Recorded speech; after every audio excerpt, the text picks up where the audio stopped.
you doing tonight? On Ventures of Supernatural with, well, Maureen's not going to be here tonight. She's feeling under the weather, so you got me. So with tonight's guest, we're going to have Yvonne Yacovetti and Lourdes Gonzalez. Well, Lourdes not going to be here too. So you're just going to have the guys tonight, just me and Ron. So here's Ron. Over there. What's up, Anthony? Hey, what's up, man? How you doing? Long time no see. Hey. I know. It's as if I just saw you just last weekend and the weekend before and the one before and the one coming up. And this one too. Yeah, it was every weekend. We're always doing something now, you know? Yeah. And, so it's been a long trip with Staticom, starting from the beginning to what it is now. It's been a long trip. I'm happy I've been along some of the ride, Yeah. I don't know if people may not realize how long of the ride you've been involved. I appreciate that. I know Lourdes couldn't make it either. She feels fine. She's got a lot of work to do. So she wasn't able to come on. But I was glad when you asked us to do it because you guys probably mentioned us and what we do on more shows that we're not on than shows do that we are on. Yeah. You're subject every week. So and we appreciate that. You've seen the support that people in the field give, the interest, the respect. It means a lot to us. We're not looking to be on a show. If anything happened for a show, it would be great. But even that, it's not something that's legacy based. It's how you represent yourself in the community, how you interact with the community, what you give to it, what you get from it. It's all the experience. That's where the meaning is. So, and we've been pretty blessed to have, like I said, a lot of support and respect and kindness shown us in this field, and very much so from you and Maureen on this show every week. But to address the other thing, for people who don't know, I can certainly explain what Staticom is. But before it was called that, and I'll explain the history of it, Anthony was with us sitting in on sittings or sessions probably somewhere after maybe the first year and a half, maybe we were doing it. And this started in 2019. So even the Rathmans, who are our beloved partners in the Staticom, and they also were invited to be here tonight, but they're day one at the Tombstone Paracon out in Arizona, which is big. It's going to be Thursday, Friday, Saturday, and Sunday. So they weren't able to be here also. But even before they came on board, when it was still direct radio voice, you were there with us, kind of like this. We would use Google Duo and do a video chat. And Anthony would be on the selfie stick on the phone next to the microphone that was recording the session, the recorder, and next to the speaker that was putting the vocals that we heard out. So you could be vocally present like we were and hear what we were hearing. And so you've been doing that. And sometimes you came over with your cameras to where I used to live in my apartment and actually recorded the sessions too on video. So that goes back. That's when we resurrected, I'll give a brief history here, direct radio voice, which for anybody who doesn't know, this is a method that predates the Spirit Box, the Ghost Box, the Frank's Box. It came out of EVP research from the EVP pioneers. I'm not talking about the television pioneers, to take nothing away from the folks like Grant and Jason, Paranormal State, Ghost Adventures, people who pioneered this through the media. I'm talking about, hey, Todd and Carmela, I'm talking about Christoph Allgod. What's up, Chris Allgod? I'm talking about the people who pioneered EVP research out of the gate, who even made it a thing. Konstantin Radove, Friedrich Jurgensen, Ernst Sinkowski, Dr. Annabelle Cardoso, and of course, getting into direct radio voice, you had Hans Otto Koenig, Ernst and Kowski, who came up with the term ITC, Marcello Bacci, most famous for it, Mark Macy. So we brought that back in 2019, and it was just using a vacant white noise channel on an AM band, typically short, medium, or long wave. Mm-hmm. Ideal because at the time, especially thinking that the radio reception was an integral part of it, you wanted, and people who did direct radio voice wanted an AM band because you have a better sound fidelity. With FM, because of the waves are tighter, so you have less possibilities for interference. But in trying to receive something that's not part of the original signal, right, from wherever it's coming from, the idea was AM was preferable because the waves are bigger and it does allow possibilities for interference. And so that's what we did. We bought this big boom box, big Grundig satellite world band radio. Yeah.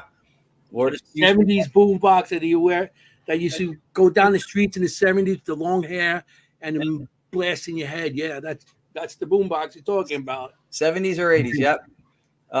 No cassette player. That was all switches and dials. It was all radio, but it looked just like it is a boombox size radio.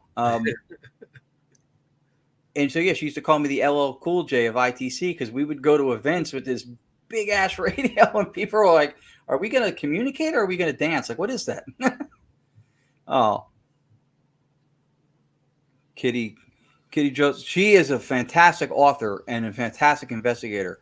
And if I'm not mistaken, still out in Southern California. That's when I talked about the love and support from the field, not only from people that we also love and support, but people who we also admire. I mean, she's a high quality investigator in person. So that was really cool to see her show up. There's a bunch of people. Barry Martz as well. Barry's a good dude. He's also been very supportive.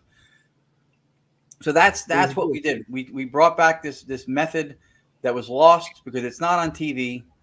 Nobody was doing it that we could see. I mean, if anybody was toying with it, maybe, but on any kind of grand scale or any kind of main stage for anything media, nobody was doing it. And I'm not a handyman, tools, soldering. I tell everybody, this is probably the millionth time I've said it. If I was soldering to build stuff, I would be high-fiving people with fewer fingers. Not my thing. And so out of an inadequacy, I still wanted to do something to contribute or dive into ITC. So I started just looking at stuff, and I came across Dr. Annabella Cordoso's stuff, saw her work, read her books, and reached out to her. And she was very, very approachable. We still, to this day, she'll still text me or call me or email me. She's been up to date with what we've done with this whole evolution to Staticom thing. She, like you said, she's one of the pioneers. Yeah. And she was with Bacci and all the other guys. So that's it. And I thought it was cool because the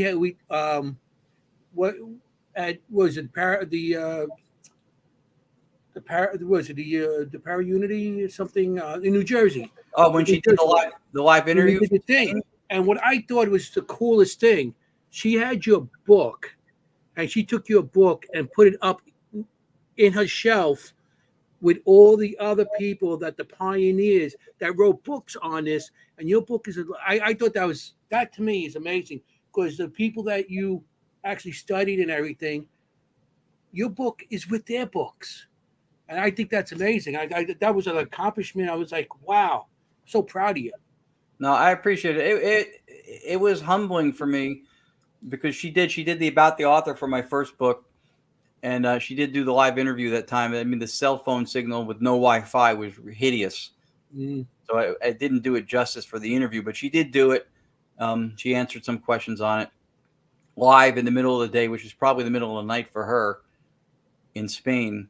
And and that's thanks, Kitty. Yeah, look, and for a variety of reasons I'll get into when we talk about other stuff, but to know what was done before, to know why it was done, to know what did or didn't work, just out of pure respect and reverence, you got to know the people who came before you. If it was not for her, I would not be sitting here with any kind of a logo behind me for any kind of a method. It wouldn't be happening. So, yeah, I was tremendously honored by that because she sat. I mean, Marcello Bacci arguably is known, even though Friedrich Jurgensen, an EVP pioneer, is the father of direct radio voice. and Konstantin Radove, who was a parapsychologist who also studied under Carl Jung. Even though they were involved, Marcello Bacci arguably became the figurehead. He made most famous the method of direct radio voice by doing sittings in Grosseto, Italy. So she's even Robin Foy from the Skull Experiment in Skull, England. David Fontana, parapsychologist. I mean, she's, I think, the last surviving of the original true pioneers of vocal phenomena research. So thanks, Ronald. Yeah, Ronald from ERRT, another really, really good-hearted guy. He's been very supportive of us also.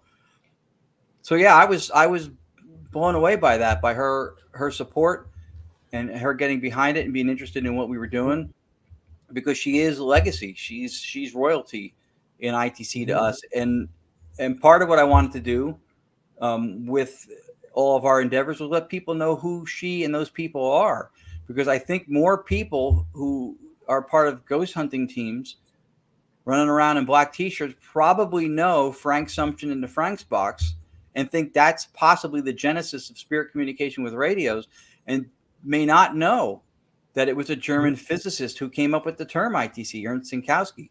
She sat with him too. That's amazing. I find that amazing. You know, I mean, it's like, you know, playing the drums. My influence in playing the drums was like John Bonham and Zeppelin, and, you know, Keith Moon, and even Buddy Rich from the 40s, a big band. So it's like me sitting in with them or talking to them. It'd be like, wow, this is somebody that I learned of. Or this is somebody I respect. And here I am talking to them. That's how I find you with her and with Anna. No, that's awesome. I see it the same way. She is royalty. And, you know, I want to say something else too, because we posted a new banner thing recently with the Staticom project with Tony and Sheree Rathman, of course, our partners in Arizona, Lourdes and I, on it. And it's got a quote somebody gave us saying, theoretically, maybe the closest thing to Edison's phone to the dead, which is what we're trying for. And I got comments on the post from people like John Huntington, Ghost Box Builder, Austin Maynard, Ghost Box Builder. Also, Jay Prather shared it on his page. And these are brilliant, extremely gifted and talented people in ITC and in paranormal research, all of them. And there's more, like the Staffords, the Holtes, Jeff Fent, who I don't know personally, but I've seen some of his work. These are all brilliant people. And because I have a foundation historically before any of this stuff, I also worked in sportscasting and broadcasting in mixed martial arts, or MMA, and boxing. Mm-hmm. And we draw sometimes, like you do as an electrician. Chris Allgood does a lot of times from having worked in construction and with windows and doors. And so he can analyze a photo. If anybody's going to find Waldo, that's the guy for sure. Yeah, he'll find him and he'll out him. And then he'll put an orange bucket in front of him with a recorder and move on. And his name, those little number tags. Yes. He had Raoul by.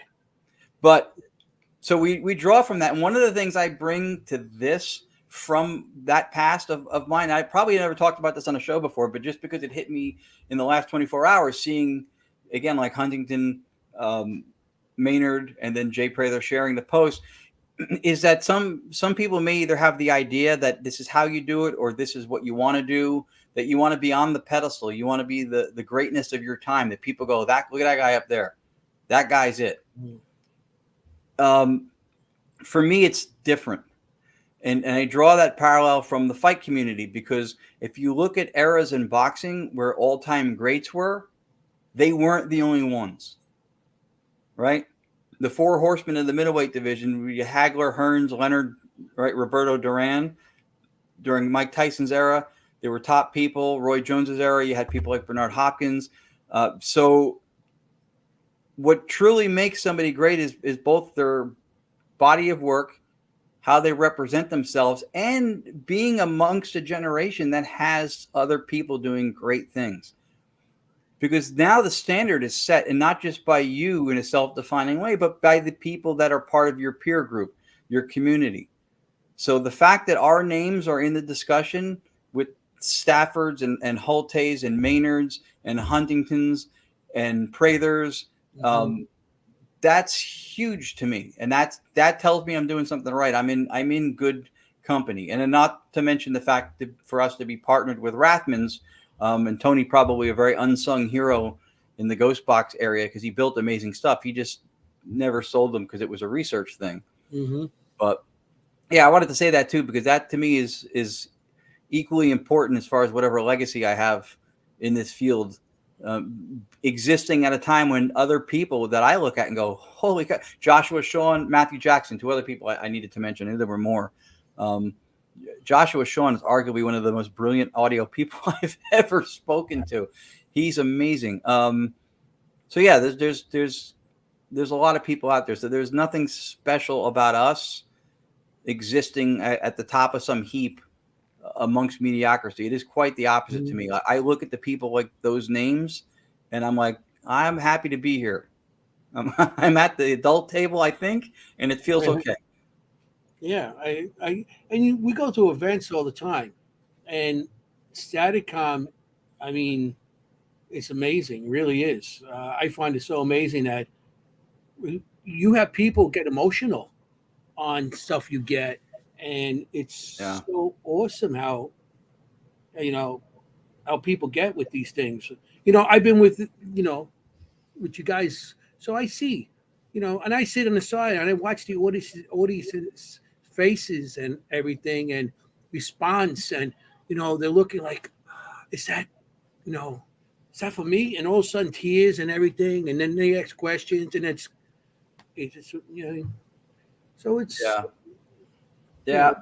An interesting parallel to that is when I mentioned before that person who most famously did direct radio voice, being Marcello Bacci. That was Rich Michello, the best of the best. Another Rich, unbelievably like yourself, right? Spirit artist, amazing what he does. yeah, I mean, I call him Shatner all the time because he did a testimonial for the docuseries, knowingly talking to the unknown, and he goes, "It's white noise. You hear nothing." I went, that was so Shatner. He should be voicing shows constantly. He's good, but extremely, extremely talented. We're going to be seeing him tomorrow night, actually, at the Public House event. Yeah, out in Chester, New Jersey. But yeah, this has been a long haul thing. I'll explain. I guess Sue, the direct radio voice was just a barren, empty, vacant white noise AM frequency. That was it. To this day, Dr. Annabelle Cardoza has 4 radios running when she does a session. Different AM shortwave frequencies.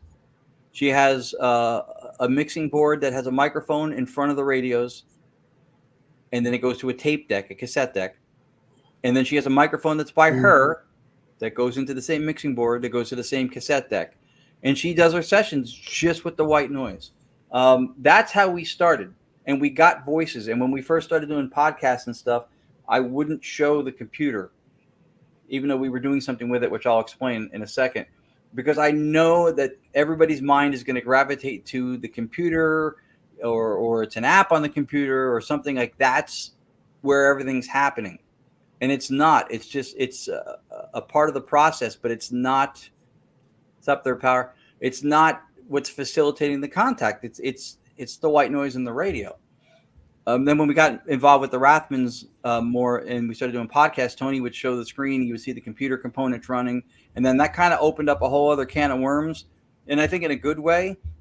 But I had avoided that personally prior just because I knew people see a computer and they see things running and waveforms, and they're like, that's not the computer.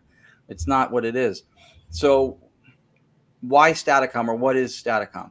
So that's direct radio voice, right? Pure white noise. We got voices that way, no question. Some of them extremely clear, not as frequently. Then through an interaction with a gentleman named Keith Clark from Paranormal with a V.com, he introduced us to the software component to filter sound in real time. We did it for a little bit. It was really intriguing. And then we went back to a purist way of doing it with just the radio. And we would run it through one of those portal devices sometimes to add a little reverb, maybe a little noise cleanup. Then we discussed it and we circled back to the software. We thought there was something to it. It just wasn't it wasn't the leap forward we thought maybe we would see from it. So we had shied away from it. So we go back to it. And now I take a complete deep dive into playing with every different setting. From an audio engineering standpoint, probably counterintuitive, counterproductive choices that we made, heterodyning and blending frequencies, but we were trying whatever we thought might work. And then what happened was we were at an event actually in Vernon, New Jersey with Richard, Michelle, and I got a voice that I believe was my mother and my grandmother. It was super clear, and you can hear the emotion and everything, but I only heard it when I played it back at home, and it was because I slowed it down 50% normal speed, and the voice was talking as normal as I am right now, like that, clearly enunciated. And I said that came in way faster than we can detect. And again, knowing reverence or having reverence and knowing history, that was something that Konstantin Radovec used to say, EVP pioneer, direct radio voice pioneer, that the voices come in faster than we can detect and faster than the human vocal tract is capable of speaking. And I went, ha, and I remembered that he had said that. So now I start trying to find a way to slow down live white noise in real time, which in ITC had never been done before. And I mentioned it to Tony Rathman, and it took him maybe 48 hours. I said, I tried a couple of components. I don't see them doing it. It's not right. He found the one that to this day we still use, and we started slowing it down in real time. Well, now that was part of the magic of direct radio voice, and then what Staticom became, because the whole point of ITC for most people is to have real-time dialogue, not record it and listen to it later. And slowing it down drastically increased the efficacy of the method, how much we heard in real time. So that was step 2. And then the Rathmans obviously got involved about 2 years ago with us in that. And so Staticom now, why Staticom? Essentially, the procedure, the protocols is pretty much what we had been doing with direct radio voice, but we changed the name to Staticom because there were 2 instances upon which we realized we didn't need a radio to do this. And so one of them was Lourdes and I in the Sterling mine in New Jersey with New Jersey Paranormal. No self signal, no radio signal. We're under the surface of the earth in a zinc mine. It's literally a geographical Faraday cage. Nothing. We got voices using a radio that could receive nothing. And then Tony did a Paracon out in Arizona, and he used a sleep machine, which is not the same as a white noise generator. This is pre-recorded on a chipcorder.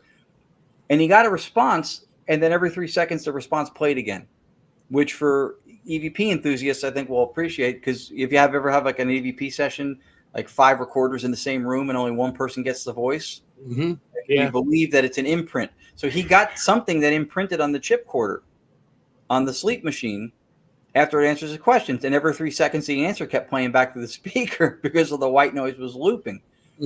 So, and that device is not made to record. So it had to have been imprinted because it's not able to record, but something was there now. So some spirit essentially cost Tony $24 on Amazon is what I'm saying. That thing is done. He can't use it anymore. So no signal in a mine, sleep machine that can't receive signal, still got voices with what was the one thing that remained in both equations? White noise. Yeah. So we changed to Staticom because we were no longer using a radio. So direct radio voice did not seem to be a fitting name anymore. Did you try any other noises like, brown noise, yellow noise? Try anything else or just? That's a good question. I think Tony did also. I tried a couple different things, pink, brown, blue. A lot of the variations of the noises are all constituent parts of white noise, right? But they're all encompassed in white noise, which is the full spectrum of everything we can hear, 20 hertz or 20,000 hertz. I found a huge diminishing amount of vocals when I tried switching to one of those, like pink noise or brown noise. We don't know exactly where the voices come in or are going to come in. It doesn't seem to be always consistent. There's somewhat of a range we're kind of finding, but it's not like tuning a radio where we know they're going to be at 98.7 FM, so we'll just go to that. We don't know. So for us, ideally, is we try to avail whatever's happening, the full spectrum of white noise, so that wherever it resonates, we get it. And that's how we think it works.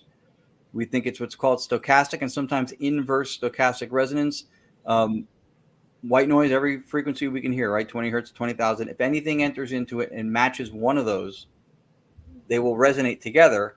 And then what you get is amplitude. So now these two are resonating over the spectral frequency of 1.0 that all the white noise has, equal amplitude. So it resonates up. So now you have something that's detectable at a different level. What we do with the process of Staticom, and even before with direct radio voice or DRV, is we then by the end of the process lop off the noise floor level so that only the vocals that have kind of crept up above are what the end product or what you hear. That's the result that comes out, which is why it's quieter and cleaner and easier to hear than a box where you still hear sometimes the sweeping or the vocal fragments from the sweep that are part of the process. Mm-hmm. Even those, and Lourdes picked this out, even those we think that the sweep and the radio connection is not necessary, because we think that's why the messages on the sweeping boxes are shorter. There's a brevity to the messages, and we think it's because they're using the same thing that Staticom does. It's white noise and resonance.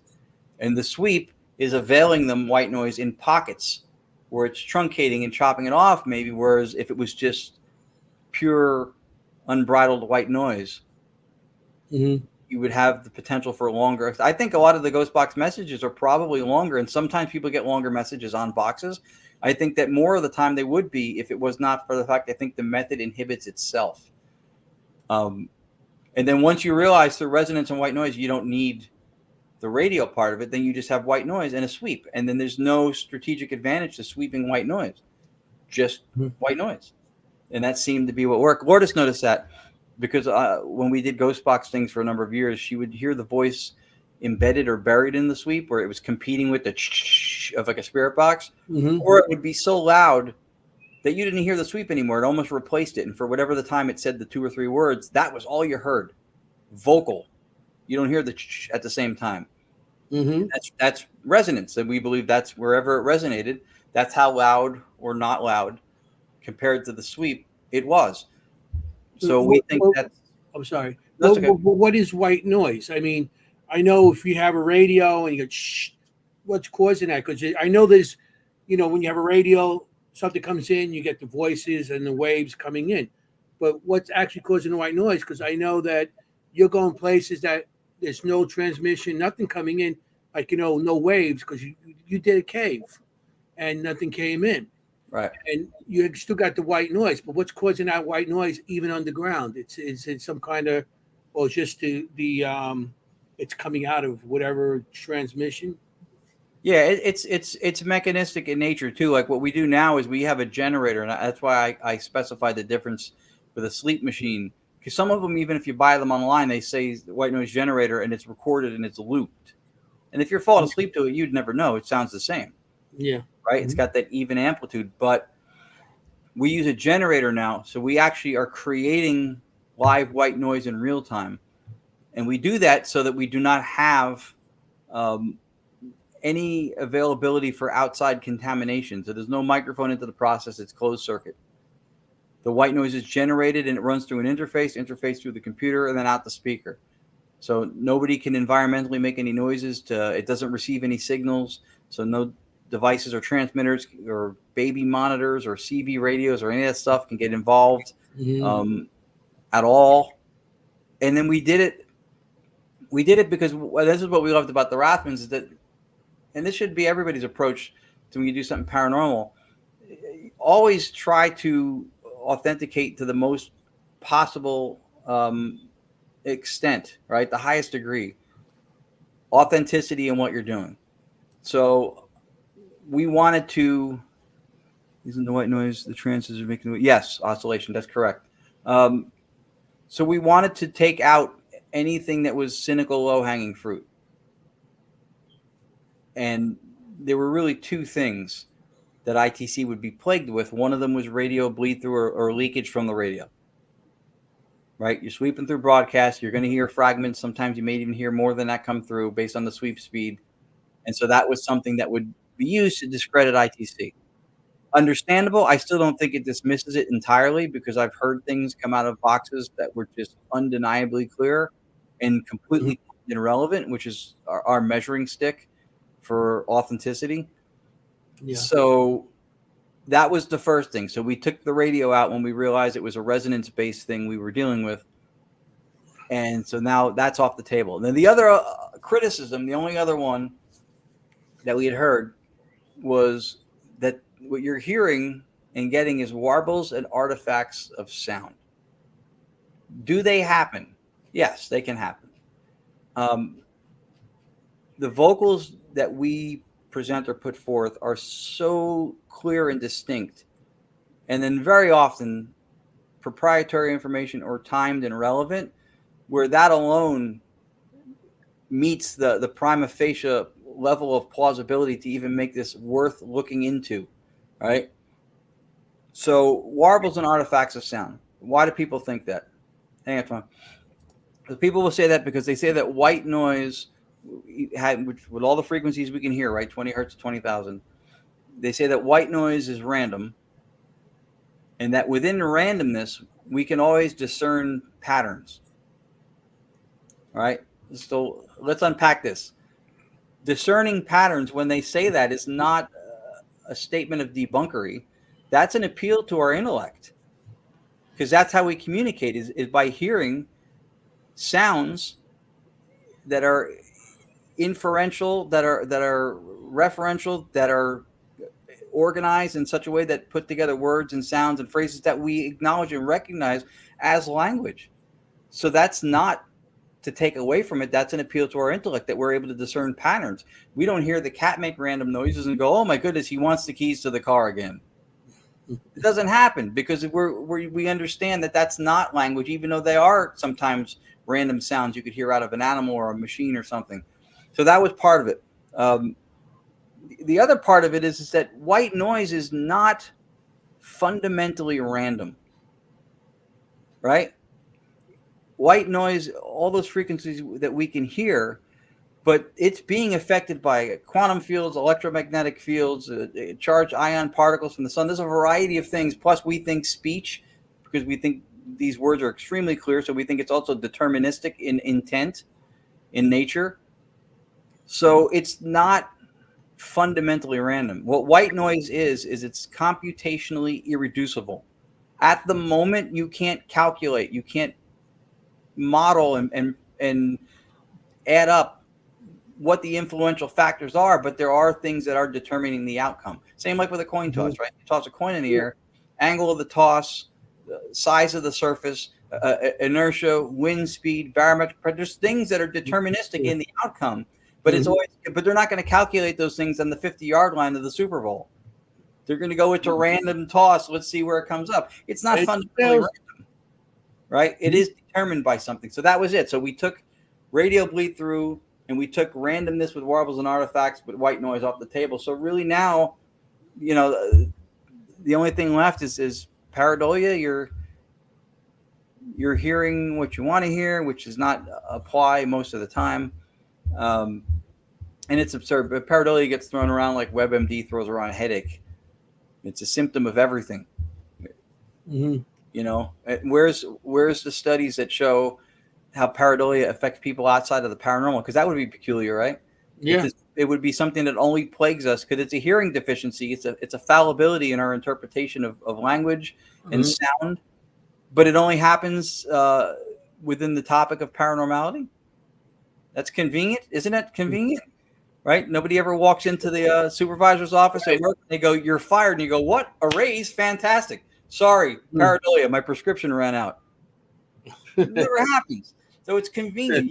You can't have a theory, especially to dismiss something like pareidolia, and then not show where else it applies, because it's a biological or physiological instance that you're using it to dismiss on.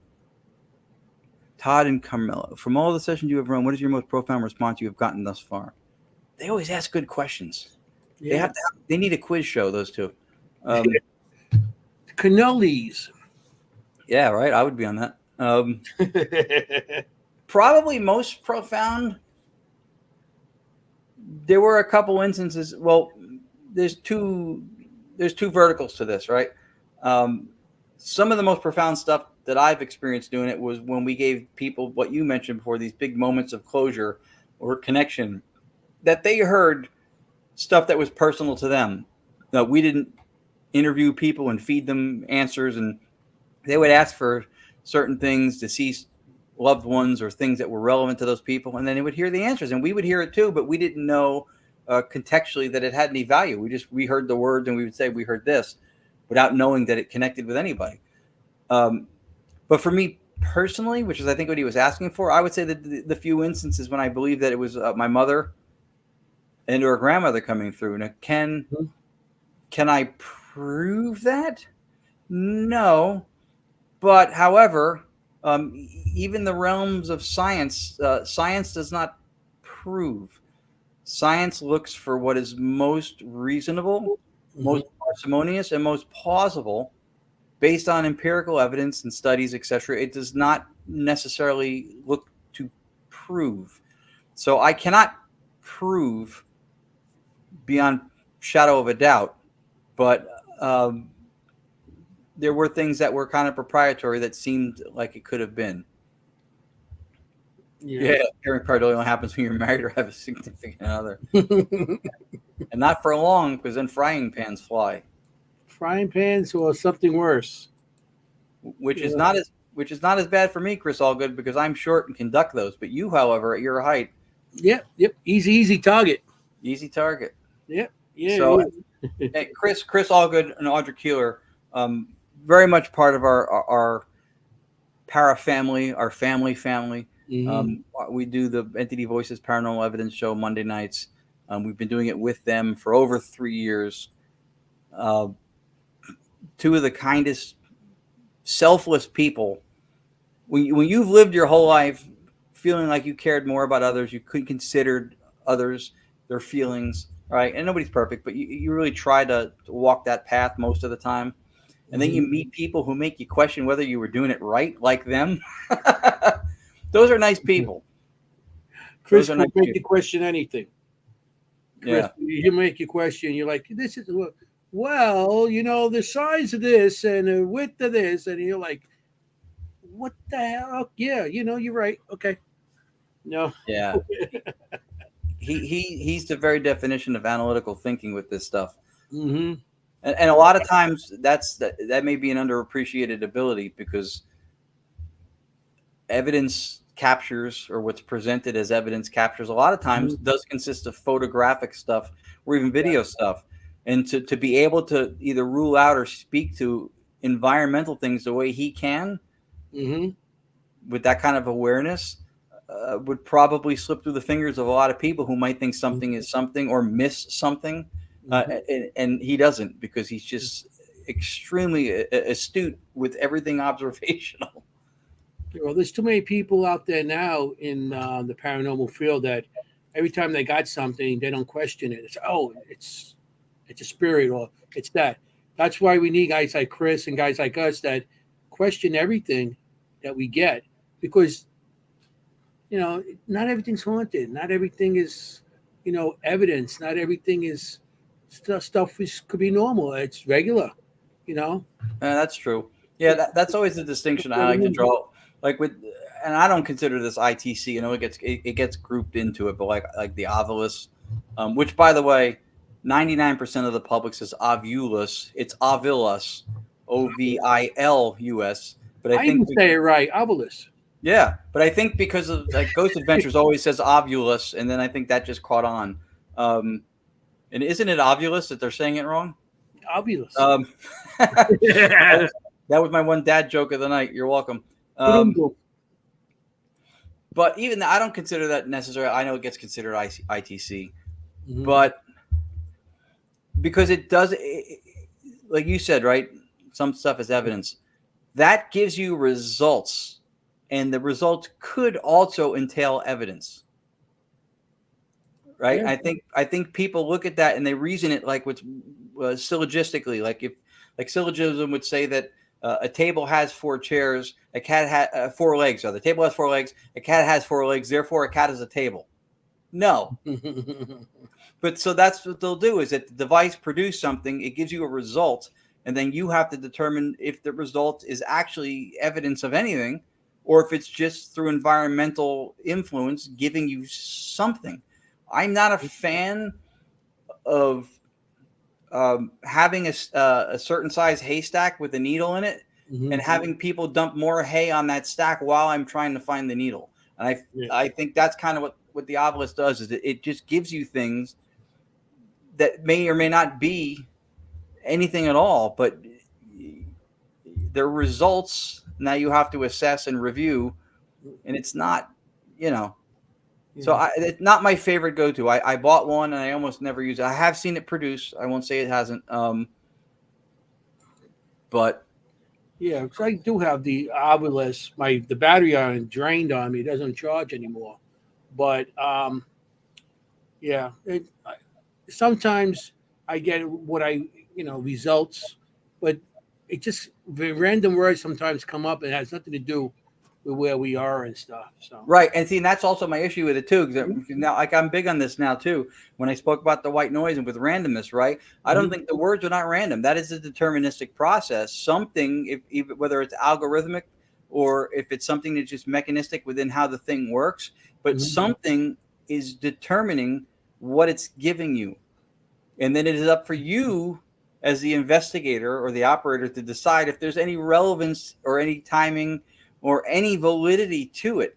It just gives you stuff, and I don't prefer that, because I think it's bait for the enthused or the eager, which we've all been, right? This is nothing that I or you are above. We've all been. But when something's very, very clear with timing and relevance, then that is something that is hard to dismiss. Of course, you look to try to see if you can rationalize it, but if you can't, at least it's something. But it does just gives you a lot of words, and a lot of it's nonsensical. It doesn't go anywhere. It has nothing to do with anything. But people will run with it, right? It creates a narrative, right? My old group, when I started in California, I forget what the city or the town was. Like all of a sudden, it'll say Australia, and they'll go, Australia, what happened in Australia? Did you die in Australia? And all of a sudden this whole line of questioning and narrative goes around this word that this thing just happened to spit out. That's one thing about that. It'll spit out a word, and then everybody just questions that one word, and but it has nothing to do with what asked. Like you said, Australia, you die in Australia, and now each person tries to put a storyline together around that word. And so it doesn't work, in that. I mean, but I have got stuff, because we were at a couple of investigations, and my brother, Gerard, actually asked who's in the room, and it says Anthony. So it was like right after he said it, I'm standing right there, and I was doing, the spirit box. I was doing a bunch of different things, and it said my name. So I think that's kind of relevant, because he asked a question and it came out, and I was there. So it's one of the things with those devices, and even the apps. I'm working on a second academic essay to publish based on the app stuff. There's a lot of low-hanging fruit. There's a lot of holes to be punched methodologically with apps, and even with like obelisk things, for reasons that we've already explained here. But sometimes, and in some instances, maybe we just don't have the awareness of the inner workings or the technical prowess to understand what just happened. But sometimes they do produce things that are really hard to overlook. So I don't deny them that. I don't deny them that, but it is still difficult for me, because of the efficacy of the method. I don't think works as well as like a ghost box, which is a lot more reliable, or then like what we do, that we try to authenticate as much as possible. So if you could do something that's more foolproof, that's procedurally more sound and secure, it's when I first started with all this, and it was pretty much what you could get on video. It's pretty much what you could get evident. Once TV started, then it started like pretty much what you could get on audio and EVPs. I know it was around because, they used to do it with reel to reel back then, when they first started it, and they were getting stuff there. But nowadays, I feel that people are all going around the audio, what they could get to hear the voice, to hear more communication than when I first started. They were looking at different things. Now they're looking for, and like what you guys are doing, you're getting sentences, you're getting you're getting things that are unbelievable. So I think people are gravitating to more getting audio more than even video. Seems like they try and get the audio. So that's where Staticom comes in. So you send me a bunch of different things here. I did, and to quickly address that, I think part of it is that visually, right, the brass ring is the full figured apparition, or the full manifested shadow figure, which the Rathmans have from the Aho Hospital that they used to run, right? That shadow figure walking in, a few of them walking in the hallways is absolutely insane. And it holds up to me because that's people who have integrity, who I trust. I don't think there's anything to it that's fallacious. I think it's legitimate, and it's staggering to see. Audio, vocal phenomena seems to be more prevalent. It seems to be easier to capture. A lot of times, people will catch audible phenomena, and then this may speak to the white noise and resonance thing, right? Because it is something that is ever present environmentally to a certain degree. You can put on an oscillating fan and enhance your abilities through resonance to capture EVPs because of the disturbance in the air that you're creating. So, yeah, like what's her name said before, her vacuum, right? Jenny was saying before with her vacuum, when she hears a voice, and that's the oscillating noise. It's the vacuum motor going, Yeah. So and then it's also compared to like being pushed or scratched or touched or turning on a REM pod or something and lighting this up or that up, a cat ball. Those are situational, but the audio stuff is what we call it's a PPO. It's a permanent paranormal object. You can literally re-examine it and present it over and over and over again. Yeah. Which lends itself to research purposes and not just an experience. And even then too, with it's with the lights and stuff, and so a lot of times I've seen people have conversations through K2s and pods and stuff. And again, the timing and relevance is what makes them magnificent if you see it happen, because it gets to a level when it's just too spot on. And then that's where the integrity of the person comes in, right? Because you can use a walkie-talkie and set off a pod. And if somebody doesn't know you're around doing it, then, you could be creating a false positive. Yeah. How many times we're on investigation, and I remember the one time you guys, it was you, wasn't it you? And you going like, oh, the Rampart's going crazy, right? But there was somebody using radio. Yep. Yeah, it was the walkie-talkies. Yeah, and we all learn. We all learn. Every foolish mistake has been had by all of us at some point. That's how we learn. Yeah, I thought, oh, wow, that something just triggered some spiritual activity. Yeah, it was the walkie-talkie setting up all the REM pods. Yeah, that was setting off all the REM pods and K2s and everything. And they go, hey, everything's going crazy. Wait a minute. Click. I clicked my radio. I was like, everything went crazy. So, I was going to look at those real fast too.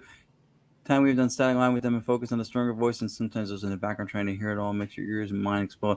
Yeah, when we first started doing the filtration in real time, so that's what Staticom is also. We're filtering everything people do in review with their audio captures when they go home. We do in the moment of contact. We're denoising it, somewhat of amplification. We're slowing it down in real time again, which was the first in ITC. And so when we first started filtering it, before we really fine-tuned it, and before it was Staticom, there were a lot of voices coming through. And then we gradually tried to hone it in a little bit and clean it up. Yeah, I remember that. It sounded like a freaking army coming through a lot of times before you cleaned it up with all that background, with everything's coming through. So there you go. As Chris saying, right. And they had talked several times about seeing these shadow figures at the Phelps Dodge Hospital in Ajo, Arizona. And then the last night that Tony was in there with his wife and his son, with Cherie and his son Dylan, they recorded it's on the YouTube channel, I think, for Entity Voices. It's phenomenal. That is the best piece of evidence. I don't care what you see on TV, YouTube. Yeah. That's the best piece of evidence I ever seen, is that shadow that Tony captured that night. I was like, unbelievable. Yeah, I was actually going to ask you to put that comment up too. Yeah. Paravox ITC3 Vox module. I'm assuming by module it means it's an app to communicate. Often say practice, by which they probably mean you have to practice listening. Absolutely. It's just as true with the living. Practice listening. Yeah, no, there is technicalities behind listening too. There's pattern recognition, which we have, right? If you visually and audibly, if you flew over a landscape in a helicopter you've never seen before, nothing will stand out to you. If you kept doing it repeatedly, you would start picking out reference points, and before you know it, you would start recognizing patterns or discerning things. So that is part of how we learn visually and audibly, for sure. And listening is a skill, and that is something which we're fortunate with the Entity Voices team and with the Staticom project, that Lourdes by trade is a court reporter. So she listens to people talk at different speeds, cadences, dialects, accents, talking over each other, near the mic, far from the mic. And she hears everything. And you know this, Anthony. You've been with us. She hears everything. Yep. It is definitely a skill. So yes, practicing listening is good. And that's one of the things that we try to do with Staticom is academics frown on the ghost box modality more. Because of the possibility of false positives and pareidolia, and I get that. But again, timing and relevance in a lot of cases, I think, stomps that out. But also they feel like it's distracting. And I always try to explain this metaphorically, like if you ever seen those booths you can step into, and they have cash flying around all over the place. They have like a big fan like on the ceiling, and people are just trying to grab whatever they can grab for the time they're in there, they get to keep. Imagine if those were all $1 bills, but there was a $10 million check, right? That $10 million check is the anomalous voice, and those dollar bills floating around are every other audible distraction that you hear through the sweep or through where bursts of sound or radio fragments. So it does pull your focus, and it does make it a little bit more difficult to hear. But again, there have been instances when voices simply just jump out, and it's not that hard, and it's timed and relevant, and we can get into it a little bit later on in the show, but based on the philosophy of mind as an explanation for reality that we've kind of taken on, it makes sense that an electronic device, just like terrestrial radio, not some magical app that connects you to the other side, but just an electronic device, because that's right. Radio stations are flying past your head right now. You don't hear it. Our senses, our dashboard of dials for perception, don't register those frequencies. We don't hear them, right? But you get a device, radio, and it modulates the experience down to frequencies that when it comes out, we can hear. So now it's on our dashboard, and we're picking up, right? Our perceptions are now detecting this. Before, when it was still there, we didn't hear it.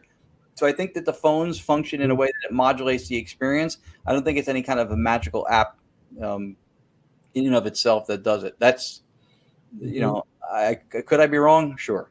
But but it does take a training to listen to with the ears. Yeah. It does take a while. And it's funny because when things come through, everybody hears something different. Like you guys say, and even Lourdes tells me all the time, it could be. I mean, everybody might hear a different frequency that a voice is coming through. So I might not hear the same thing you're hearing. I might hear something else, but it's still relevant to what we're talking about. Right. But the whole thing is there's different frequencies, and everybody, as you get older too, like me, your hearing goes a little differently. Yeah. High frequency hearing for males drops off over 50. Yeah. So mine's long gone. Yeah. Yeah. Like, what? Hey, what do you guys say? And that's another thing that Lourdes speaks to a lot too, is that, and I've read this, there's academic papers out there that dismiss spirit communication, and they're speaking specifically to the ghost box modality. And they're saying because when they tested and surveyed people, whatever, under controlled circumstances, blind, double blind, you name it, this percentage of people heard this percentage of people heard that. So they're not hearing the same thing. Therefore, not communication. Mm-hmm. However, and this is, I'm going to quote Lourdes because this is what she would say if she was here. Yeah. If you say, I'm going on a trip, and I think you said rip, I heard you wrong.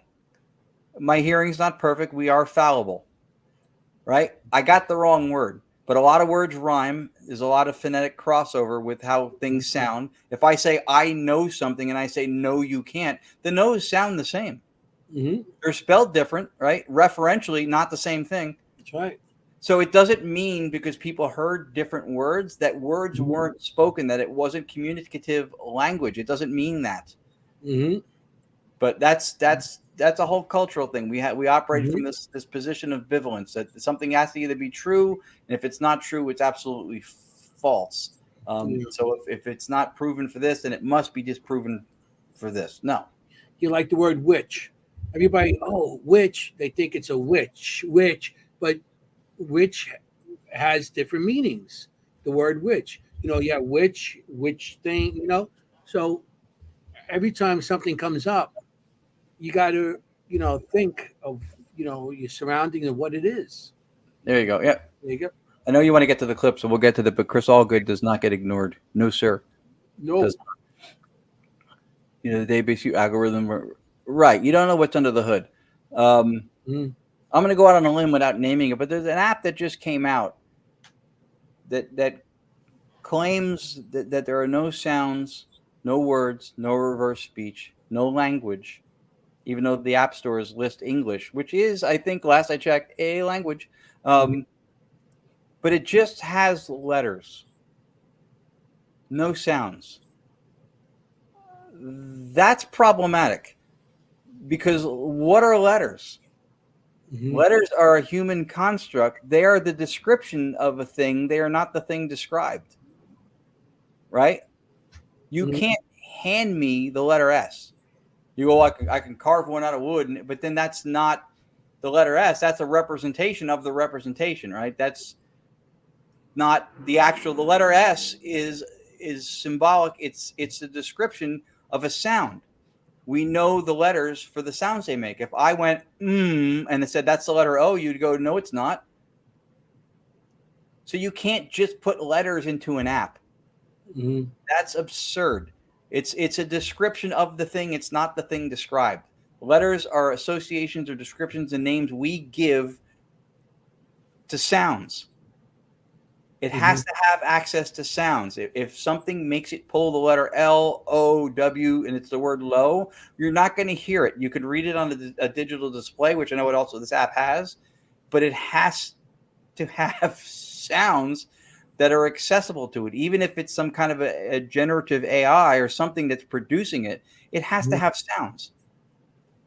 Or it's not functioning within the app and it's doing something outside of the app to produce sounds, but it has to be accessing sounds. We're hearing words that are also shown on the display.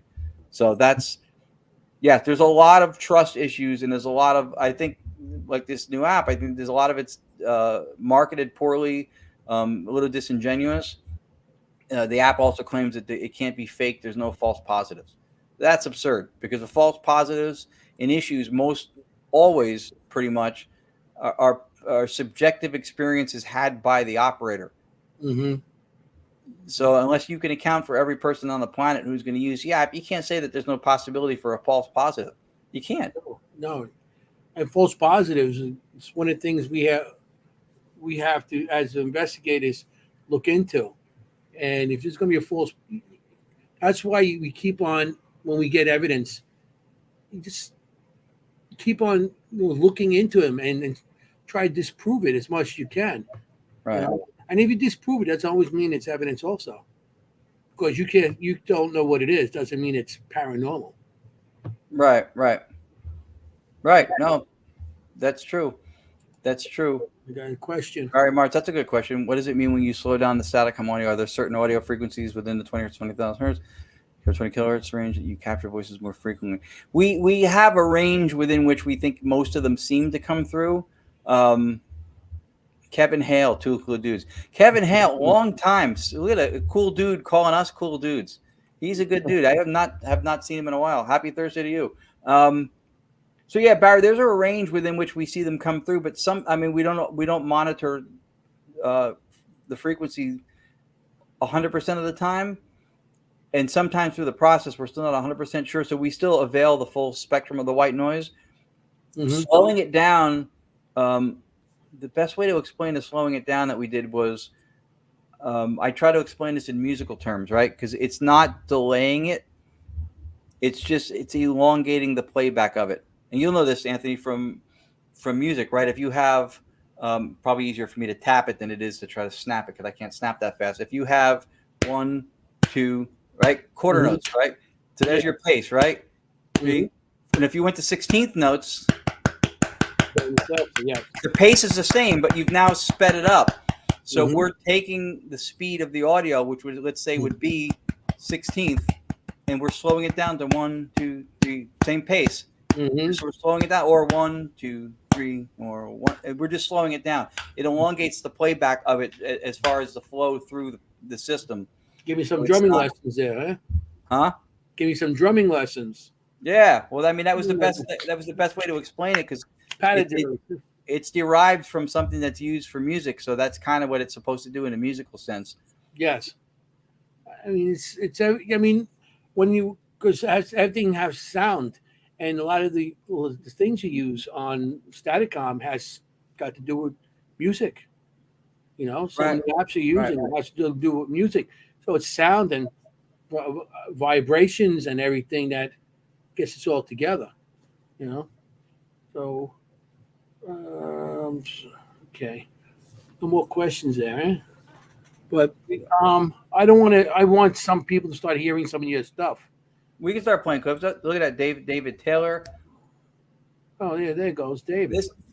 This is look at that. So this is one of the reasons why, besides the fact that we do enjoy to passionately discuss what we're into and share it with people, but this is the other reason I love doing podcasts. Anytime we get asked to do it, is because of the people who show up. Like everybody here in the chat, and if we missed anybody, shout your name out there in the chat again. We'll address you, and then we can get into some of the clips, and maybe I can also through that also explain some of the philosophy stuff that we're kind of dealing with now. It's up to you. What you want to get into the clips? You want to talk? I don't get into some of the clips a little bit. Get into some of the clips a little bit too, and we can elaborate more on our paralocution. After we get some of the clips out. Get some of the clips out. Oh, you gave me a bunch of them. Do you know which ones you gave me, or do I have to name them? And I know which ones I gave you, but if you want to name them, and we certainly, if we don't play them all, it doesn't matter. I threw out some ones representative of Tony and Cherie's stuff, a little bit of ours. Oh, Tony and Cherie. Hey, you gotta make sure show respect. So here's well, I know this one. I heard a couple of times, but it's Mom and Lucy. Do you want to do that one first? That's a great one. Actually, that's perfect because Barry March just asked a minute ago about the slowing down, and I explained it for him. This one, that's what I thought about. Very good. No, this one was the impetus to slow it down because I heard this later when I was home. Slowed down to 50% speed. And I know if Chris Allgood is watching with his wife Audra, she'll be laughing because she always laughs at this clip because I sound drunk. Because it's slowed down 50%. I sound drunk. But that tells you how fast the voices came in because I sound like that. And the voice was perfectly clear with emotion. You're lucky I know all these clips. I heard it so many times. You've been around. I've been around. Hey, been around. You know, saying I've been around. Yeah. I know a guy. Here it is. So this is Mom and Lucy. Yes, my mother and her mother. Okay, here we go.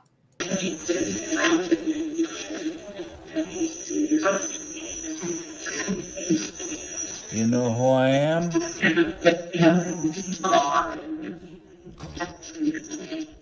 It's turned on.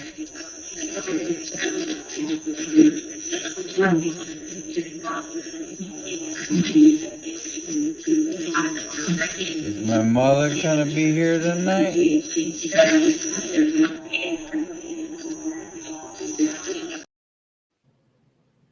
That's awesome. And tell them why Ronnie has any significance with that. Tell them why. That's proof that you've been around as long as we've been saying you've been around us. Because my mother and her mother were probably 2 of maybe 4 people historically in my whole family that ever called me Ronnie. Always Ron. When I was younger, if I was in trouble, I might have been Ronald. But I knew one day I would grow up and be on a show with a guy with the letters ERRT, and he would be Ronald. So I surrendered it early in life so that it would be his, and we wouldn't get confused. Yeah. Hey, Haiti Acevedo Presto, look at that. I am. People, I don't care if you think I'm just being nice. When I see these people that I love showing up, and there's so many of them here tonight. Hey, Haiti. She's a beautiful person. Her and Mikey are great people. Like half the audience that's here has been on this show. Well, that's good because your show's gravitational pull is all positive. It's great. I mean, so I'll get back to that. See, I'm new. I usually don't do these things, so that was very good, though. You did good. You did good. Hey. So, I mean, another one I always like too is Damnation. Did I put that one in there? Yeah, Damnation Doc. Yeah, I mean, if you want to show it, that one was recorded at the Shanley Hotel pre-Staticom. It was still direct radio voice, but it was an empty shortwave channel. I think we were running through the filtration, and it's the same voice on a rant for about a minute. The same voice. This is not a compilation. It's not edited together. It literally I was laughing like a school kid when I reviewed it. And Lourdes is like, what's so funny? I want the guy still talking. That's awesome. How, you used to like little clips, but this is a whole conversation, and he's like yelling at you guys and nobody's listening to him. Yeah, I've never seen a sweeping radio do this. If it can or if it has, I'm not dismissing that it could, but I've never seen it do it. I don't think, like I said, I think the methodology inhibits itself to allow something this long, because I think the white noise is what they're using. Jay Campbell, another great guy. Yeah, another brilliant audio guy too. I mean, this has put me into conversations with people like that. Trust me, I talk to a lot of really, really smart people. I'm reading and educating myself constantly just to keep up with all you people. There's a lot of really intelligent, educated, well-practiced, morally sound people in our field, and you may not get that impression sometimes if you follow the drama train throughout social media. But if you don't, stay away from that. Yeah, there's a lot to be admired with people who are in this field. That's always been my statement. The field is not great because I'm in it. I'm in it because it's great. So now we're introducing you to Damnation. Okay, ready? Yep, and just real quick for R.L. Grulke, this is the Shanley Hotel in Napanoch, New York, not the Stanley Hotel in Estes, Colorado. They get linguistically confused sometimes because it sounds so similar. And and no one's accusing anybody here of pareidolia, even though it's something paranormal. So, all right, I already clicked it. I'm holding it. Here we go.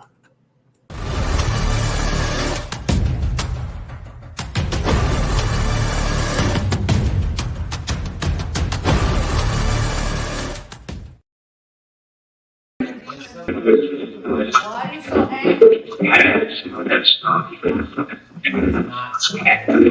Not fair, I heard. You know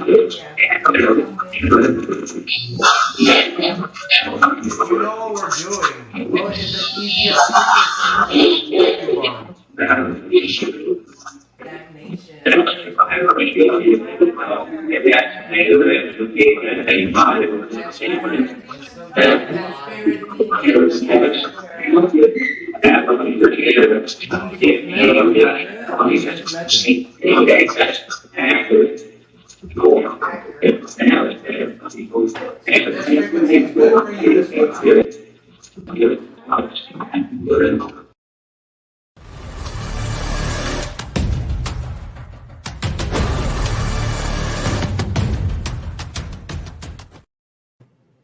That is wild. It's like nobody's listening except for Lourdes. I mean, because we were in that room there, and it was the room where everybody took their break, and you're That's right. playing it, and everybody's picking up their coffee, and like, and you guys were trying to do your session. People were talking, whatever, and that's then all of a sudden you get this. That's wow. It's nobody was listening except for Lourdes and you and me or whatever. But Yeah, so that wow. that spurred on two different things. One, the events we do called Digital Seance Initiative was something I came up with, and Tony and Sheree do them also, because I liked, if you see pictures of people in the old seances, like everybody's just like eyes closed, hands on the table. They're all like, everybody's like in this meditative, at least focused in the moment. And a lot of times, like there, and even in other events that we've done in the last year or so, if I've found this is something I don't want to do anymore. If we get set up somewhere that is synonymous with the break area, with where there's food or snacks or anything else, no one's going to be watching and listening to what the voices are saying. They're going to miss a lot of stuff because they're having coffee or opening up Cheez-Its or whatever it is. Yeah, and it's the noises. Come on. It's a mess. So if it's the break area, I will not set up in that space anymore. And then we try to do, again, digital seance types of events, just to get people to focus in. Well, there is a comment you should throw up there right now, though. Yeah, I'm going back and forth, so I have to go back and forth so I don't see the comments. Just stopping by. Just want to say hello to my favorite peeps. Love you all. There it is. Shiri Rathman. Sherry. For her and Tony, again, our comrades, our partners in the Staticom project at the Tombstone Paracon, which is really kicking off, I think, more so tomorrow, but they're there starting tonight through Sunday. And two of the best people we've ever worked with, and huge contributors to this process, like noticeable improvements from when they got involved in direct radio voice to Staticom now. Noticeable, having them involved, and so much more effective in brainstorming and testing ideas and trying to do different things with the four of us, and having four different perspectives with still a history steeped in where this comes from. Food and coffee are not worth freaking. That's what I thought, Chris. That's what I thought. But it happened in other places too, where we were set up and it was a break area, and so people would go out the location and investigate, and then they would come down and they go, "Oh, look at that, Snickers bars, soda," and nobody paying attention. So it's yeah. So so like I said, when we did that, the damnation, all that came with the demon and everything. It's that what it actually said was crazy. I thought it was like, the whole conversation going on. Yeah, that's still for me. I don't think I've heard. I think for the entire Staticom project team, I don't know that any of us have a longer solitary message in the same voice recorded to date yet than that. If we haven't either shared it or unearthed it. But be careful. Okay. We'll bring something else up for you. Sure. Okay. You have, it's RYLG room. Okay. Does it have 203 in it? 203. Yeah. This one's fun. This one, this was the Massachusetts Paracon, I think 2022. And we were in the room, Lourdes and I was running Staticom, or what was still direct radio voice actually at the time, just to hear it and make sure, the sound was clean, if I could do anything to improve it. Whilst I was doing that, she was coming out of the shower getting ready, and some voice says, "Hi, Lourdes," and starts talking to her. She responded thinking, like most of us would, all right, well, that's it. And then the voice continued to talk to her. And it was unbelievable. She asked for who it was. You have to listen for her voice, not the ones coming through, because she was a little bit far from the recording mechanism. But she asked, you hear her saying, "Well, who, can you tell me who I'm talking to?" at some point? And then they gave a name. which also did have historical links, I think, to the area as well. I think it was near Concord, Massachusetts. So, okay, here's you got a comment, or I'll just put this on. Yeah, you can put it on anything. We'll come back. Okay, here we go.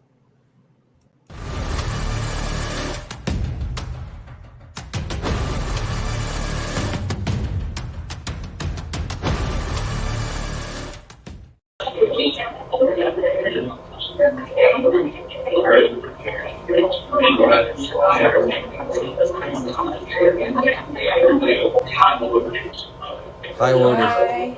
How are you? I'm good. I'm glad to hear that you're good. Who's speaking to me? I miss you too, I guess. I don't know who it is. You have to tell me who you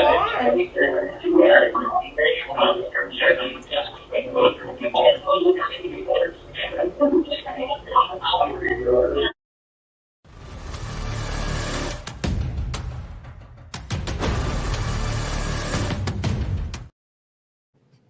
Hey, he's trying to pick her up. Spirit's trying to pick her up, and you're right there. What respect, man? This girl is disrespecting you, brother. You should try and pick up your woman. I know. That's funny. With timing. Yeah. Disrespectful relevance. Yeah, unbelievable. That's how much we appreciate and never get never gets old. Getting vocals. I mean, some voice was coming through telling her I lacked caring, wants her to cook meals for him. I'm hungry, Lourdes. I don't even say that. I'm hungry, Lourdes. I'm like, can we eat, please? Yeah. Can we eat, please? Is it time for meals, Mom? Right. Can I have another food? Can I have another, please? Yeah. Hey, Bonnie. Yeah, that was wild because hi, Lourdes, and she goes, I'm good, babe. Love this bitch. And we're like, what? Then she asked who it was, and it was a name, Avon Jennings. That was wild. So that was a lot of. It's clear. I would not rank it at the clearest clip we've ever got, but it's what I love about it is the interaction in real time, where there was two-way communication seemingly happening. Yeah, that's one of my favorites with demonstrating that. Bonnie's a sweetheart. She's nice too. And she's been with us before for this also. I guess Haunted and Horny still exists in the after. Hey, listen. Hey. If your consciousness survives and its mental processes in experiential states, I guess being feisty would be one of them. Hey, remember the time I was on your show? And everybody thought I said the wrong thing? Yes, they did. And I said, stay horny. And they're like, did you say the wrong thing? Did you? No. Yeah, we sure did. Yep.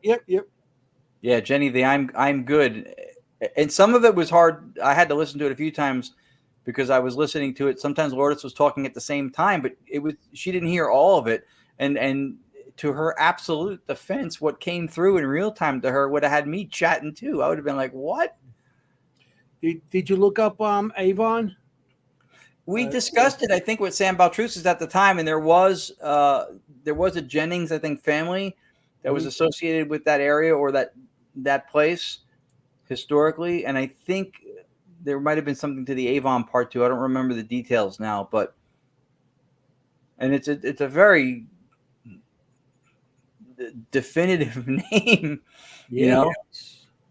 Avon, you don't hear that. I mean, even back then, I don't know if there was such a big name back then also. No. You know? So, yeah. Avon Jennings. It's hitting on your woman, man. You know, you want to take care of him? You know, we'll talk to Avon. You know, don't mess with Madam Loki there. So, yeah. Yeah. It's an obvious mistake. Oh, boom, boom. Another dad joke. Avon, New York. Yeah. So, and we were trying to pin down if there was something to it. I mean, it's a lot of times just through language we can draw parallels and start building narratives. I try not to do that unless I get something that's indicative enough of something that it doesn't feel like I'm going from A to D. I'm going A to B. Too many hidden variables in the equation. I don't want to fill gaps. A lot of that's one of the things in the field I think that we need to kind of try to curtail is there's a lot of spiritual bypassing, where something can't be theoretically or even scientifically or postulated or explained. And we just fill it in with that it's some kind of an appeal to magic. It's just some mystical, magical, the way it is kind of, spirits must do that, or they must be able to do this, or surely they're doing that. And we don't really have anything to support that idea except for the fact that it fills the explanation in nicely. You now have a way to traverse from A to D without seeming like you have two explanatory gaps in your theory, which are B and C. You know what I mean? It gives you something.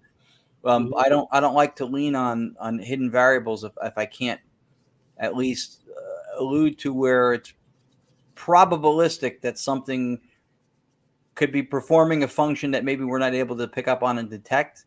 I won't just fabricate one. That has to be something that infers more is going on, and then a reason to think it might be what we say it is, not just it must be. And it's spiritual bypassing, and it happens a lot.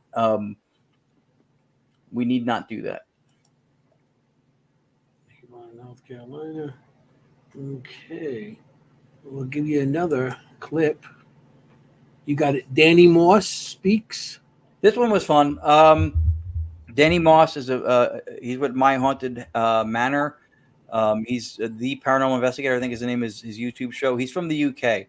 We're speaking and presenting at the same Festival of the Unexplained in 2024 in September with, amongst others, like Dave Schrader, Cindy Keza, Shane Pittman, Dan Class, Dr. Kate Sherrill, Ghost Trip Investigations, us two chuckleheads, Danny Moss. Really good guy. I was asking for names of any of the speakers, any of the other presenters from the Festival of the Unexplained coming up, and a voice named him. I'd mentioned all the different names. If you know who they are, say their name. So I think sometimes I mention the names, which is why it's important. I mentioned earlier that the device does not have a microphone to record us. There's no way for me to speak and have it come out. In the room. So I may have asked about him. I had asked about everybody who's presenting at the thing, and his name came through, and it named the country that he's from, which was interesting. So I sent it to Daryl Marston, and Daryl goes, send it to him. Danny was at Philadelphia Airport getting ready to fly back to the UK. And he listens to it in the airport. He was mind blown because he heard his name come through, and he heard it. Matter of fact, last week we had Daryl Morrison on, and he works with Danny Moss. That's right. So that's pretty cool. Two good people. Yeah. So hold on. It's R.L. Krulke, probably a Shakespeare reference in the case of the city. Cosmetic Avon was originally in California, perfume company. Right. So this was near Concord, Massachusetts. That's a really, really interesting comment, though. Shakespeare reference. It's very see, it could be. That's a really good guess. That's a really good comment. All right, I'm going to cue this up. And here is Danny Moss.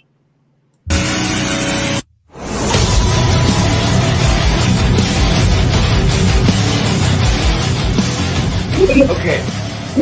Can I get the name Danny Moss?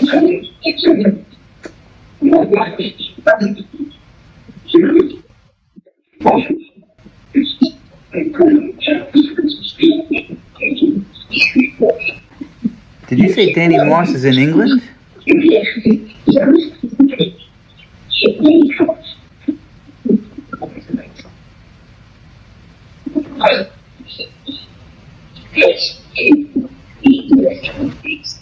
Yes, in England. Okay.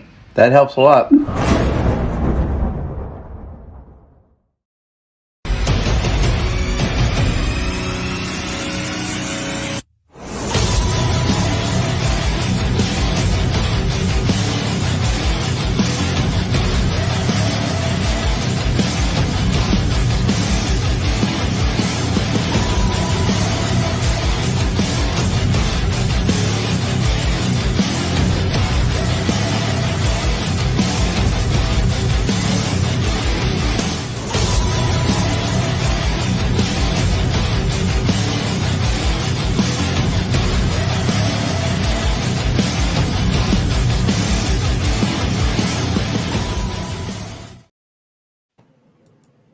That's That cool. is awesome.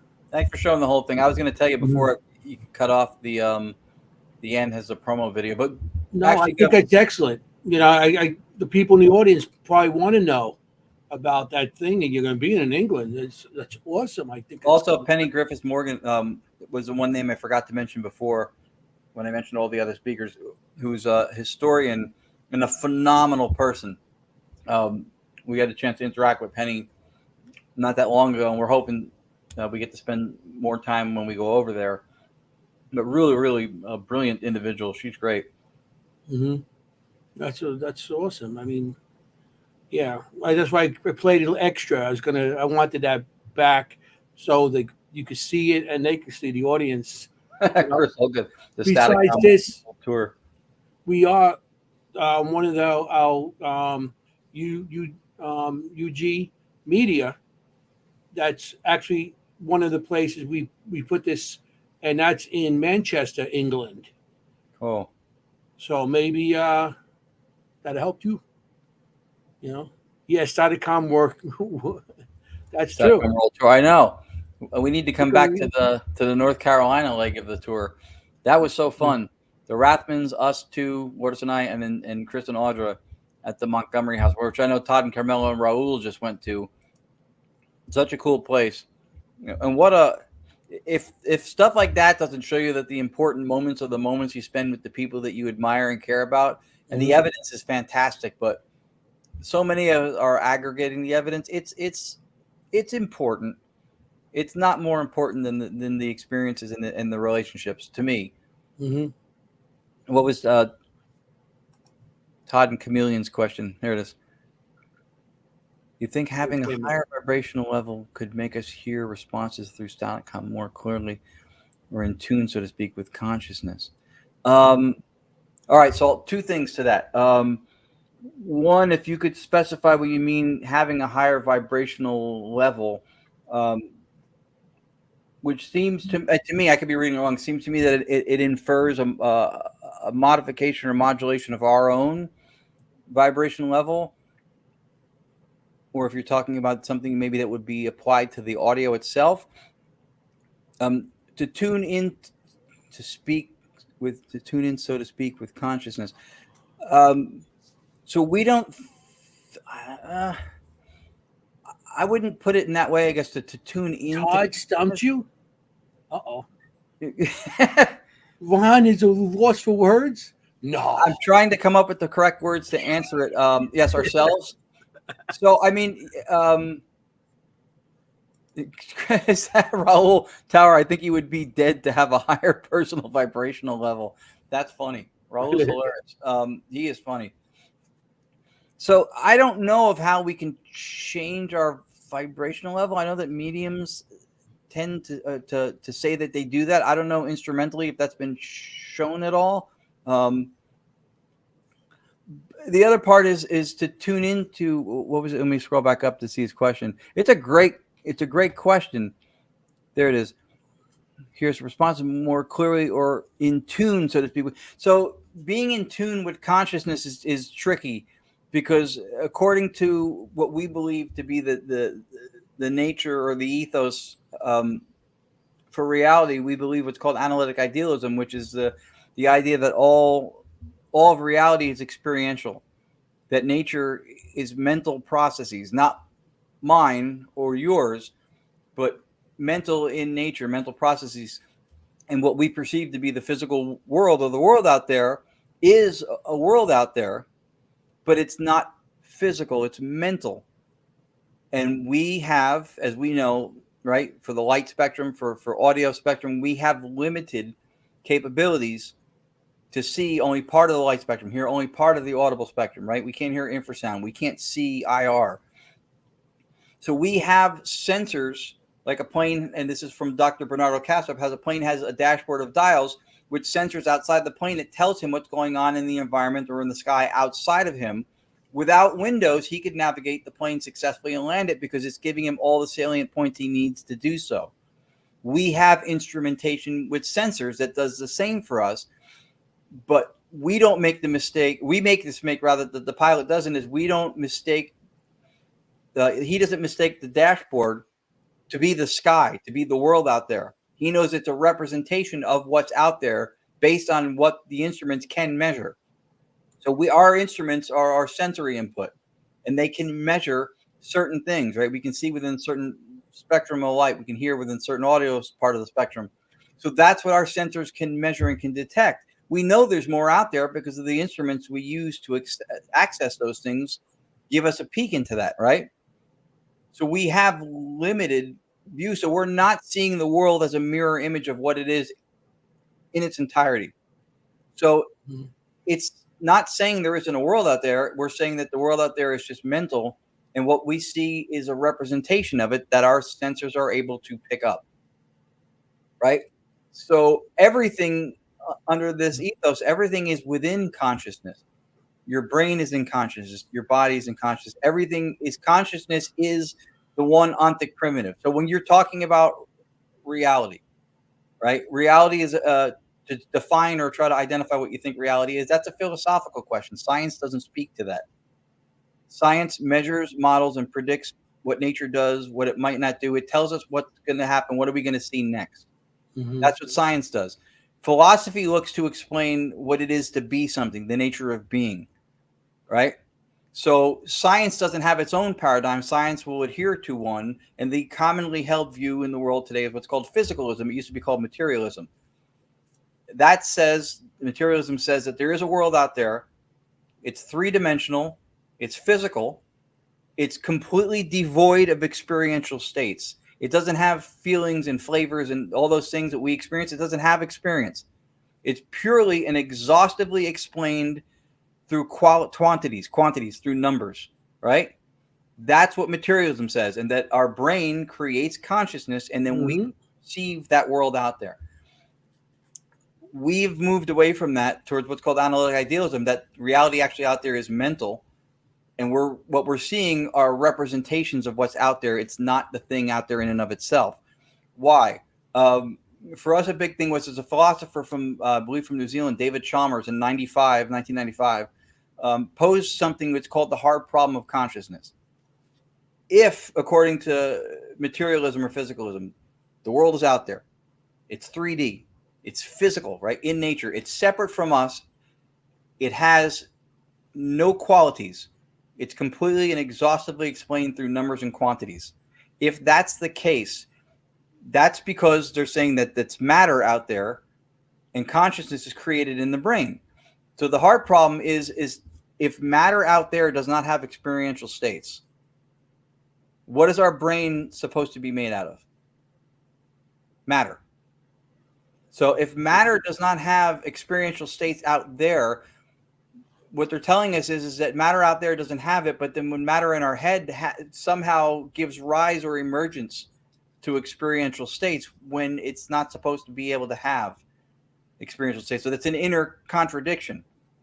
And the hard problem of consciousness is not an actual problem to be solved. It's an insoluble problem that says take a step back from what you think reality is and maybe rethink it. Under idealism, the world out there is out there, but we only see as much as we can perceive, right? There's another scientist named Donald Hoffman who likens it to what we're all using now, computers, right? You have an icon on your desktop. You double click it, it opens a folder.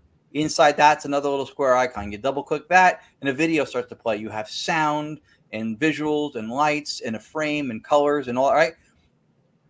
You're not seeing every line of code, every codec, every file extension, et cetera, that's behind that process.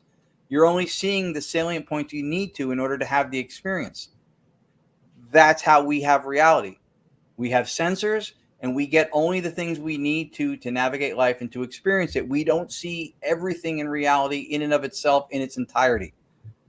We would not be able to handle that. So that's the reason I went through that whole explanation. To go back to Todd's question is, I don't know that you can tune into consciousness, because consciousness is the substrate upon which everything else is built. Every model of what reality is has to have what's called a reduction base, right? You can explain the body in terms of organs. You can explain organs in terms of tissues in terms of cells in terms of atoms in terms of subatomic particles. But at some point, you have to stop, right? Or otherwise, you're going circular in your reasoning and you're chasing your tail, basically. So you have at some point you have to stop. So you have what's called an ontic primitive, an ontology that's just like, this is the one thing from which all can be explained, and the one thing that can't be reduced or explained in any constituent parts of it. That's consciousness. Mm-hmm. So I don't know that we can tune into consciousness because we are a part of consciousness. And in this idea of analytic idealism, we're dissociated states or alters, the same way a person who would usually call it multiple personality disorder is one mind that appears to be many. So analytic idealism says that there is a universal consciousness. It is the one foundation of reality that is not reducible. Everything emerges from that. And we are each dissociative states from it. And just like multiple personalities, people have alters, and those alters don't interact with each other. They're separate minds within one. That's us. And when you see the person's body, that's the extrinsic appearance of each of our own personal phenomenal inner consciousness, separated by a dissociative boundary, which is the body. So I don't know how you would tune into consciousness, right? Lourdes just heard me chimed in from the side, which is why I wanted her here tonight. She's great with this stuff. She's been studying it also. Consciousness, universal consciousness works through us. We are alters or subdivisions, so to speak, of a greater mind. So we are already in tune with it. And so I guess, and so it's funny because ultimate reality is absolute mind. Yes, that's kind of a version of saying the same thing. And see, Raul put altered states. That is one of the ways through meditation, through people who have done stuff like psychedelics. When you do something that, in a lot of ways, I think like psychedelics reduce brain activity. It's the closest to death that people have been noted, but yet they have the most vivid and visceral experiences. So think about the idea that the brain creates consciousness. That's an internal conflict. You can't have the thing that is responsible from a causal point of view to create consciousness presenting a reduction in activity at the time you're experiencing something that is of the utmost heightened experience, right? It can't create it and then have a reduction in activity at the same time you're having the most visceral experience ever. People have these insanely vivid trips with psychedelics or with certain things, even with the choking game kids would do, like to cut the oxygen off, right? Right. They have these trips, so you're having to, but the brain activity is diminished tremendously, almost nil at the same time. So that shows that the brain can't be what's creating consciousness. So we're part of consciousness, and when you do stuff that alter your states, like a substance situation like that, or meditation, you're making your dissociative boundary more permeable, a little bit more open or accessible. And I think this is somehow what mediums do, I think, is that they have more of an open connection to universal consciousness, or they're able to cull information that they wouldn't have that's contributed to universal consciousness through other people, but they're able to pull it in because they're connecting to it more openly. You see, I wouldn't know about any alternate states from growing up the late 70s and 80s, and consciousness. Most of my those years I was unconscious. So right, and it's a lot. It's a lot. It's a lot. I don't know about alternate states. Not me. It's a lot to take in too. So even Chris Allgood said it leads back to cosmic energy that leads to consciousness, where it connects to one greater mind.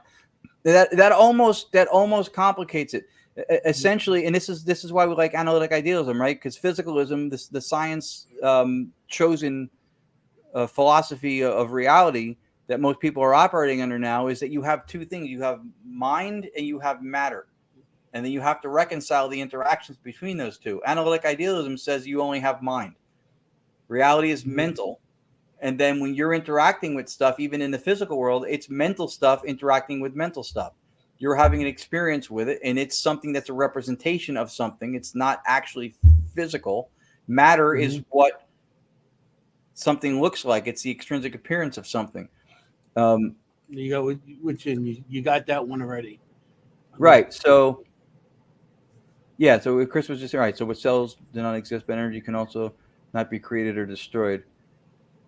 Which one you? Right. And he's talking about like laws of thermodynamics. So energy cannot be created or destroyed. Right.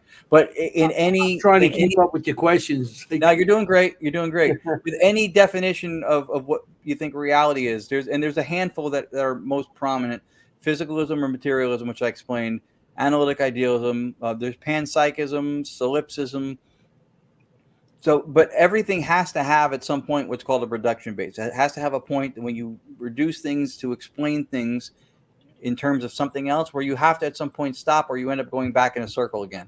So for us, for analytic idealism, that reduction base, the point from which you cannot reduce anymore, the one ontological primitive, meaning the one thing that is at the bottom level of everything, is consciousness. The folks we can communicate with via ITC are alters who did not wish to integrate with absolute mind. I don't necessarily. I think conceptually, I know we were going with that. I don't necessarily, and it could just be. This is one of the problems that language forces us to use things sometimes to communicate ideas that may or may not be what we're trying to say. So again, it depends on where you are as far as what your framework of what you think reality is. So for us, under analytic idealism, we're all dissociated states of universal mind. When you die and then you separate from your body, consciousness assimilates back into universal mind, and the dissociation gradually ends. So the folks we can communicate via ITC are alters who do not wish to integrate with. I would say absolutely almost the opposite. The voices that we get through ITC, I would say, are part of universal mind, especially if we believe that they're people who used to live as humans that were like us and then have passed on. Their dissociation ends. Now they are part of universal phenomenal consciousness from where they came. Right? Drops of rain too fearful of being lost in the ocean. That's brilliant.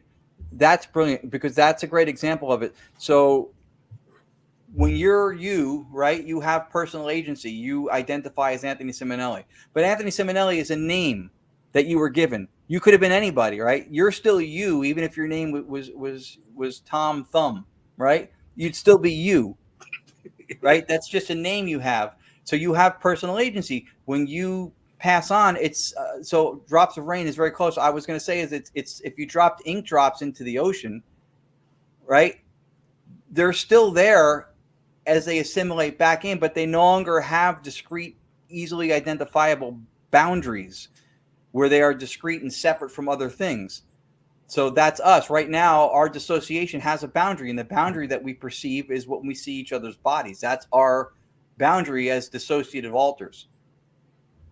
When you reassimilate back into universal mind, you no longer have that dissociative boundary anymore. So you are now part of the ocean, but your consciousness is not gone. It's just not necessarily maybe associated with personal agency, if that makes sense. But yeah, the drops of rain too fearful. I agree with all that. The too fearful part is perhaps it's an emotion. That's a qualitative experience. Which would go with consciousness with less cannolis. Oh, that's Chris funny. Allgood. Love Chris Allgood. Yeah. Great. Great questions though between Todd and Carmela, Chris, Jenny. Good audience tonight. Raul's always funny. We always have a good audience. I mean, we always Yeah. have audience that asks questions. And R.L. Grucky's very thought-provoking individual. I love whoever you are. I like the way you think. You want to show another clip? Yeah. In between, give your voice a rest over there a little bit. Yeah. Because I'm a one-man show tonight. Yeah. No, Madam Loki with you. No, Madam Loki. Nope. She'd have been talking some consciousness stuff if she was here. You can bet your ass she would. But I know. I've been listening to her with all that stuff. Never saw her more excited about learning about stuff that had to do with paranormal stuff or anything we do until she got into Dr. Bernardo Kastrup and analytic idealism. And it makes sense of so much. It does not conflict with science or physics or any of those things. It completely allows for them exactly where they are. It doesn't say that the stuff isn't true. It completely works, but at the same time, it also allows for the experiences that we all document and think we have to not be supernatural, but to be natural. It's nature doing what it does.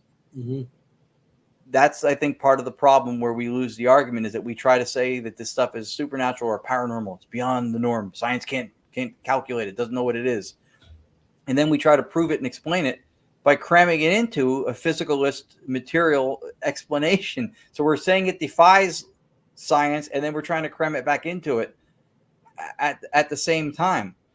So, which is a paradox, and it doesn't work. And I think that's why we lose the argument. But if you make an argument for reality being mental, right, then when you have an experience, you don't have to justify it with something that somebody who's an astrophysicist or a biologist, you don't have to justify it that way. You had the experience, and then you can look at maybe factors that are involved in it, but you have a conscious experience. You have a conscious experience.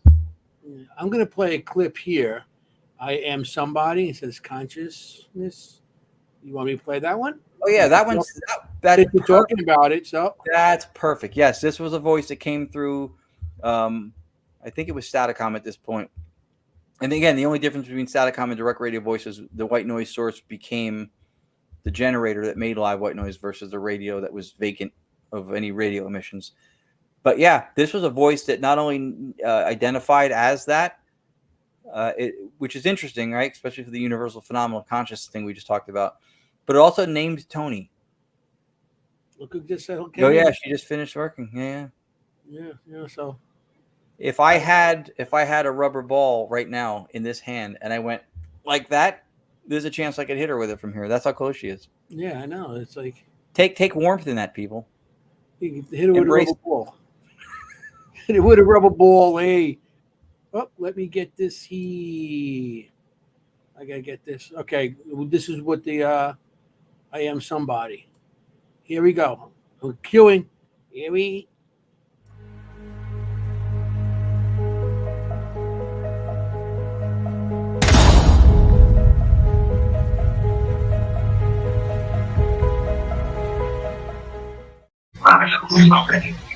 Consciousness will be very I have already life. Consciousness already.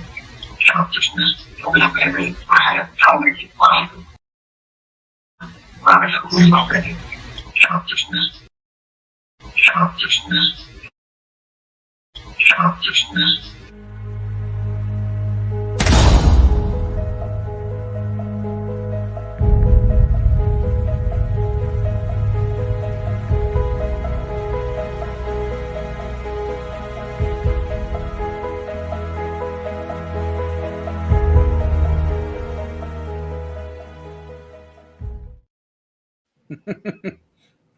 I am consciousness. That was great. I mean, the clarity of the word consciousness, to me, I don't care what anybody on any level of science, philosophy, or engineering.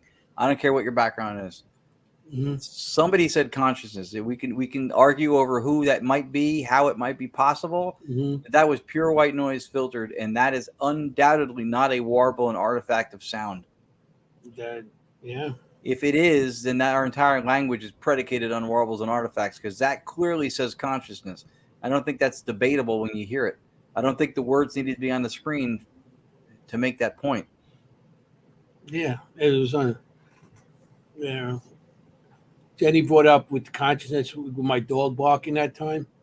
Yeah, absolutely. Animals are conscious too. Anything under analytic idealism, the idea of what we think are conscious beings are self-organizing, metabolistic beings. So people, animals, small life forms that are less complex, like paramecium, anything like that. Animals are certainly conscious. They have consciousness.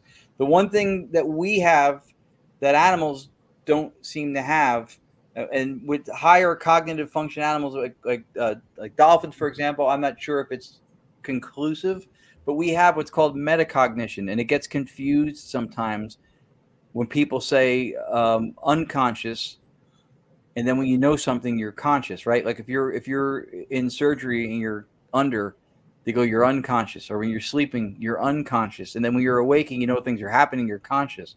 That's actually not correctly labeled.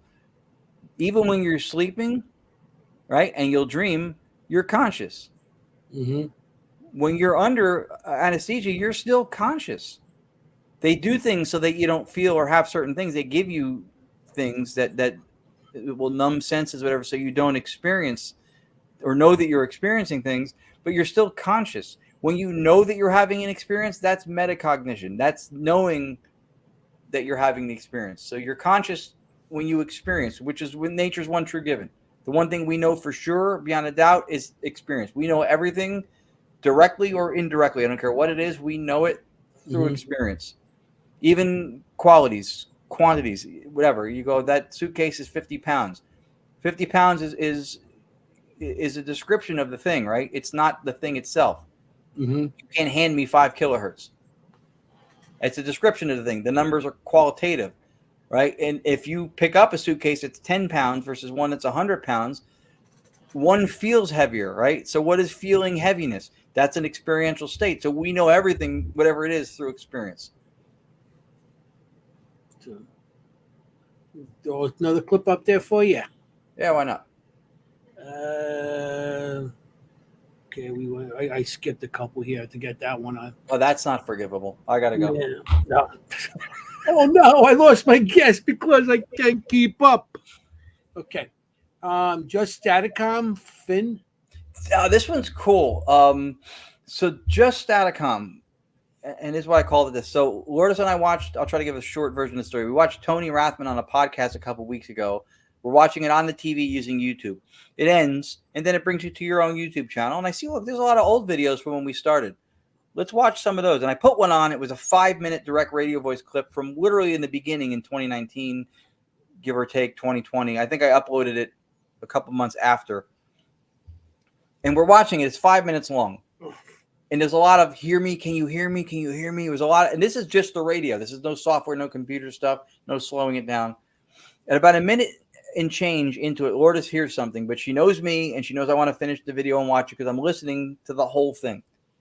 So she bites her tongue for another 4 minutes and he goes, go back to the beginning. I went, you want to hear it again?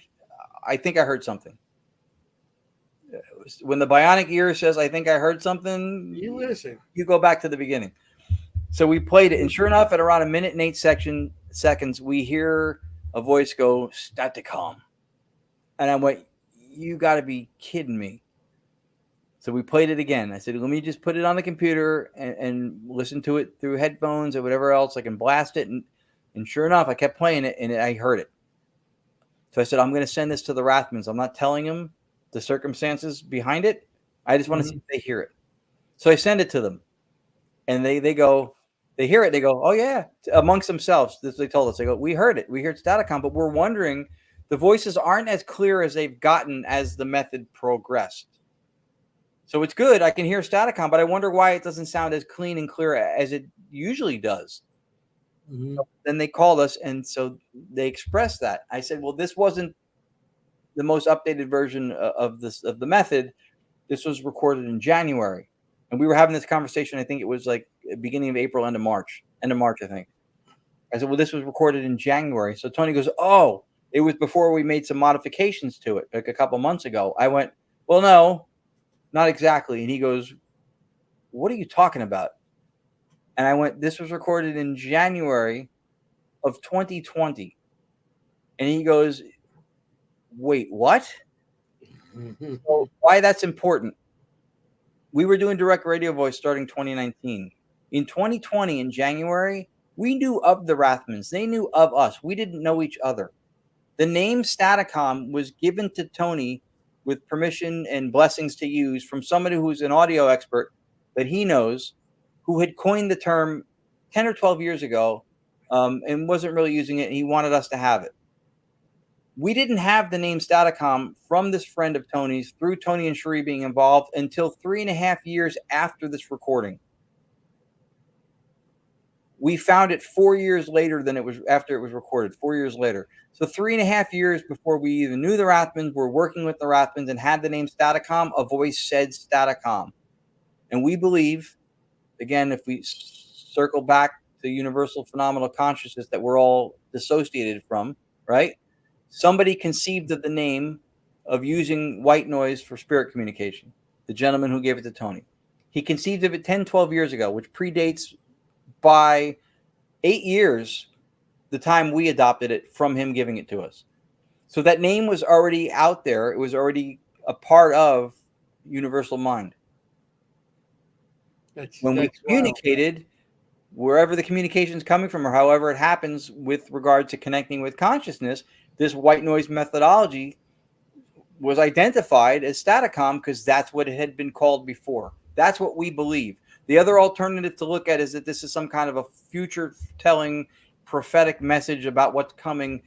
We don't lean into that as much because that one, it lacks explanatory power, and it relies heavily on spiritual bypassing where you don't really have any way to empirically explain it.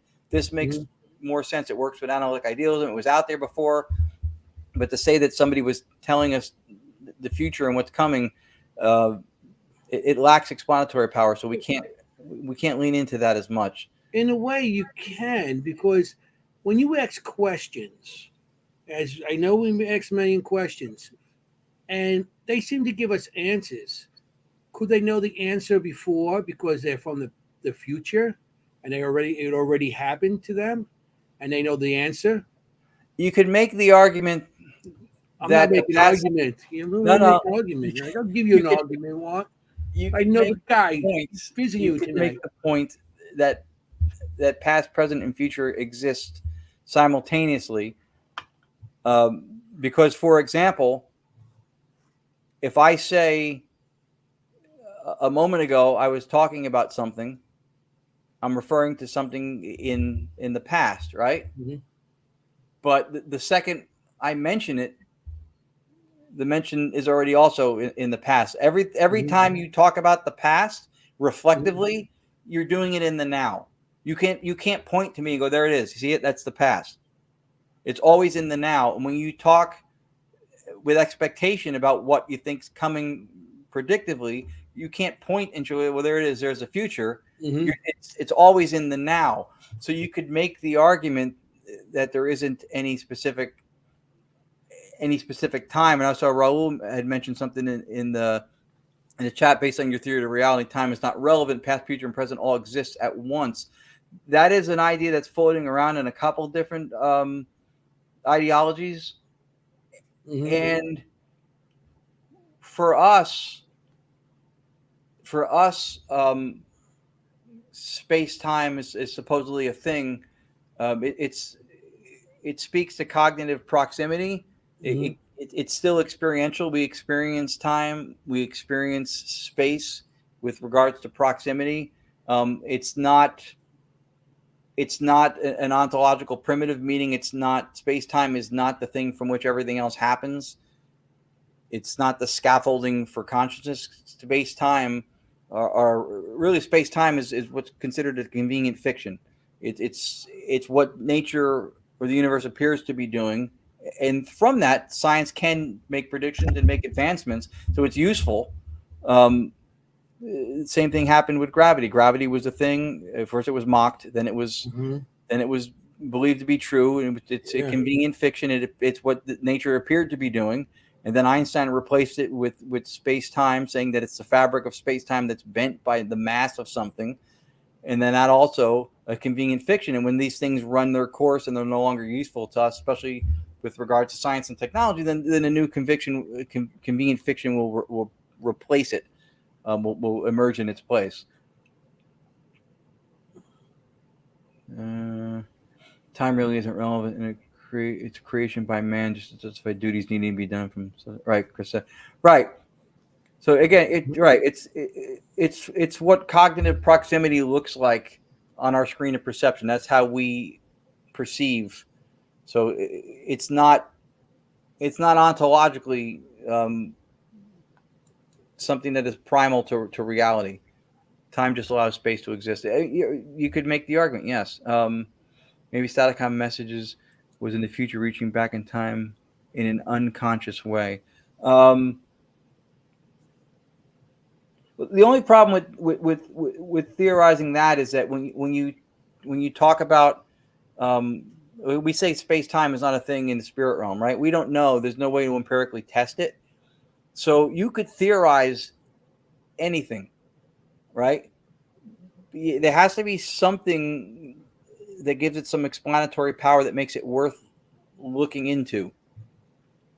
So, and then I would say that, again, unconscious, I don't think unconscious is a thing. I think unconscious is a name that we've given something, but I don't think there is such a thing as unconscious. I think that you're conscious or you're not. And when you know you're conscious and you know you're experiencing, then you're metaconscious. Without time, we'd be stuck in this singularity. Well, we're getting into consciousness with time and everything. Yeah. Everybody's getting onto this. Why would space exist without time? The universe exists prior to man creating time. We're having an argument in the audience. You're having a conversation in the audience. It's a deep existential argument or conversation. Yeah, no, and these are all great. These are all great questions. Raul, I tried time is irrelevant with my parents when I was a kid. It didn't work with them. That's right. Yeah, come home late. Time is not relevant. Yeah. So I mean, there's a lot you can theorize about it, but we try to stick to the things that we have as far as empirical evidence, what we recorded, and then we try to we look at philosophies of reality, and then we look at it if it doesn't conflict with science, and can we make heads or tails of that? I want to get one more. I want to get a clip in. It's getting late now, but get at least one, maybe two in. But this one is my little buddy, Pumpkin. Okay.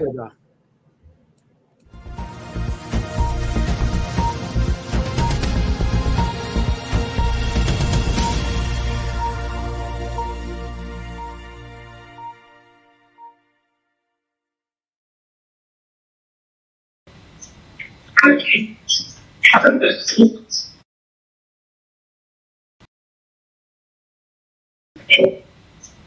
Okay. Haven't this.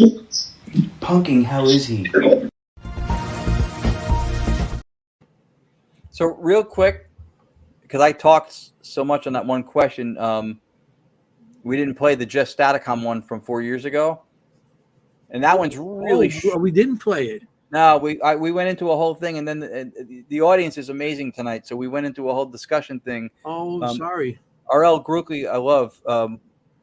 We didn't create time, only a measurement system. It's a function of causality. Absolutely, and without measurement, there is no physicality. Something has to be perceived first, and that's something that quantum mechanics has validated, that something does not have physicality until it's been measured. You want me to play that clip? Yeah, play the Just Staticom one. That was the one I talked about. That was from 4 years ago, before we were even doing it. Okay, here we go. It took a long way to get here, but we're here. Let's go.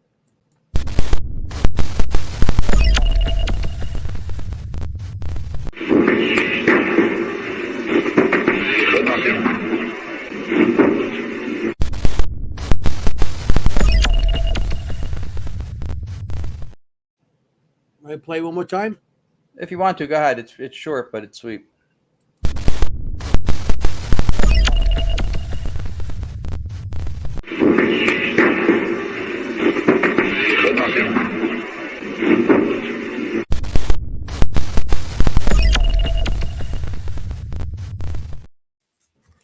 That's wild. So that was recorded January 25th, 2020, 3.5 years before we took on the name Staticom, which came from Tony and Sheree Rathman, who we didn't even know yet when we recorded that. And it didn't hit our radar until we watched that clip again a couple months, within the last 2 months, and Lourdes heard it. And we went back. Yep, and we went back and replayed it again. Jenny wants you to play it one more time. And for Jenny Colucci, who can say no? I can't say no. Let's play it again. Yeah, I mean, Jenny, I can never say no to. Here we go.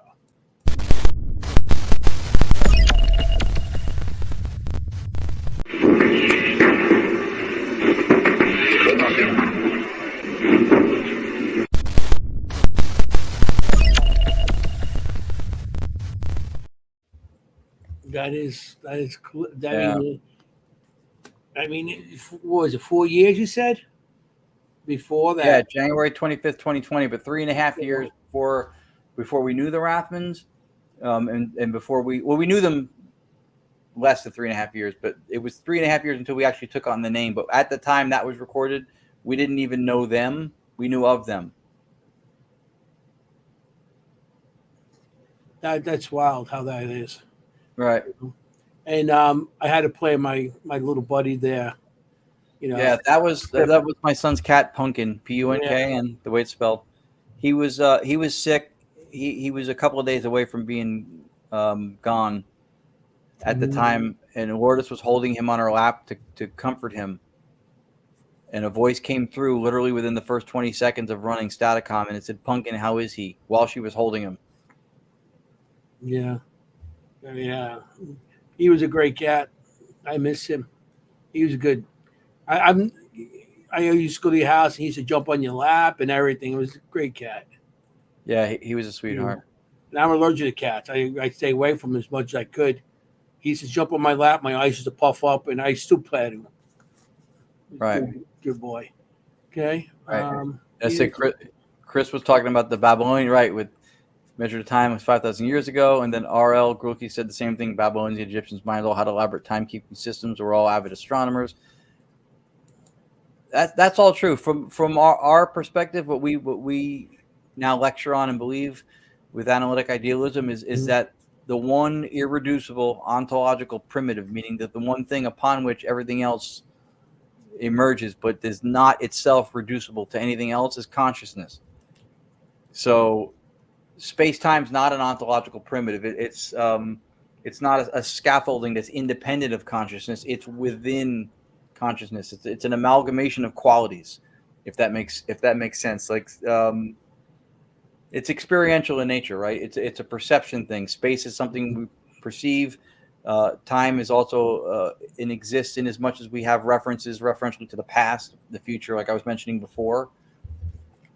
So, and that's part of where, through this idealism, analytic idealism, we're hoping to maybe provoke some thought amongst the paranormal field, because most people are of the belief that the world out there is entirely and exhaustively explained with numbers and measurements, and they think somehow, somewhere along the way, the measurements, whether it's time, whether it's pounds, hertz, joules, kilowatts, yards, somehow those things, the descriptions of what's out there, became the thing that everybody thinks is out there. Mm-hmm. Those are the descriptions. Those things tell you about the things out there. They're not the things out there, right? And that's one of the things I love about Dr. Bernardo Kastrup. And it says you can't put the description before the thing, which is what we do now when we say, oh, there's a world out there and it exists of pounds and yards and feet and inches and ounces. And no, those are descriptions of, those are the measurements that happens. Perception and experience first, and then you measure, and through measurement you have physicality. To say that those things are what has primacy, that those things are what exist out there, would be to say I have a map, and the map comes before the territory. So I have a map of New Jersey, and from that map I'm going to pull New Jersey out. The map is a reference. It's pointing to something. Everything, the lines, the colors, right, the numbers, those are all pointing to something else. It's referential. You can't take the territory out of the map. The map has primacy, and then the territory is, the territory has primacy, I'm sorry, and the map is a description of the territory. But when you put those pounds and yards and numbers, and we say that that's what's existing out there, we're putting the description before the thing described. So, any questions? Here we go back. Leave Jersey alone. I think that's on bumper stickers in the other 49 states. Exactly, Mr. Yacovetti. So we'll play one more before, then I want you to tell everybody where you're going to be and all that stuff, I'm going to be on the couch probably. Oh, you mean, oh, I know what you mean. Sorry. Yeah. Forget about it. Don't do that. You know what I'm saying? Okay. Here's another one of my favorites. Your instrument. Oh, all right. So we can never hold on. We can never keep up with the words relating to what our conscience is experiencing, but maybe Staticom can. Staticom is an instrument. Essentially, it's a mechanistic process, and it's doing the best. It'll do the best it can. We don't know what its limits are yet, and that's important too, right? A lot of times in the paranormal, we think that the equipment gives us extra sensory abilities. It allows us to see IR, to hear things we can't hear, but it doesn't give you extra abilities. What it does is it modulates the experience, so you can experience it, right? Because when you look at the data that you get from a camera that captures in light you can't see, you still have to process that same data with the same eyes that can't see in that light. Mm-hmm. But the mechanism is modulating the experience for us. So we do the best we can with it. I'm going to do this one clip, and here we go, because I think we're going to be kicked off soon. So here we go. All right.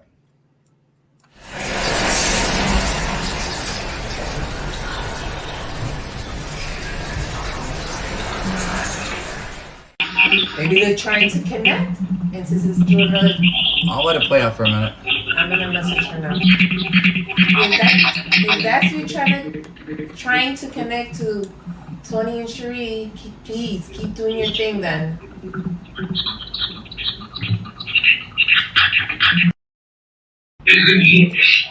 What happened here? What happened to us?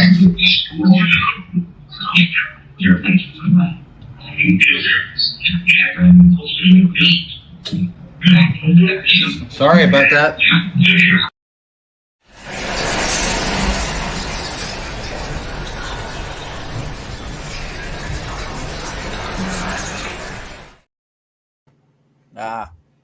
So the short story to that one is that when I started doing Staticom and direct radio voice, I was using a tablet computer, and it did not have enough resources, and it started skipping and jumping like that and buffering.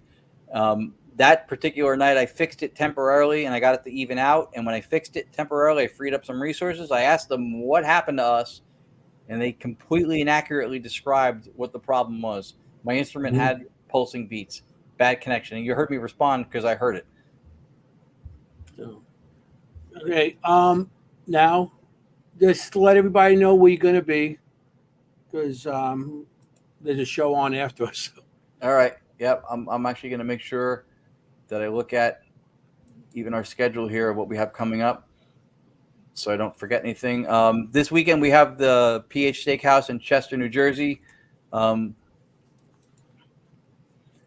Friday night. And then coming up, just as far as like Paracon stuff goes, we have, well, Staticom team this is something that's for August, but August 17th, the Paranormal Research Symposium at the Gettysburg Hotel. We submitted thank you, Bonnie. We submitted an academic essay based on analytic idealism, philosophy, and spirit communication, ITC, and we got accepted to present both our ITC work and Staticom, as well as how we think analytic idealism allows for the paranormal to be normal. We have Penhurst Paracon in May, the end of May at the Shanley Hotel, the Trifecta event with Ronnie LeBlanc from Expedition Bigfoot put on by Get Haunted and Paranormally Blonde, as well as the Shanley Hotel.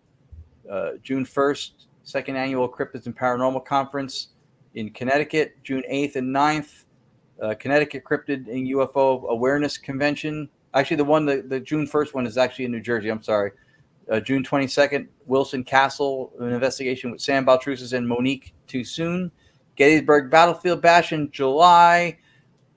September, thank you for showing it before, Festival of the Unexplained in the UK at Bosworth Hall Hotel and Spa. We're very excited about that. You saw the people we're appearing with, which is an honor.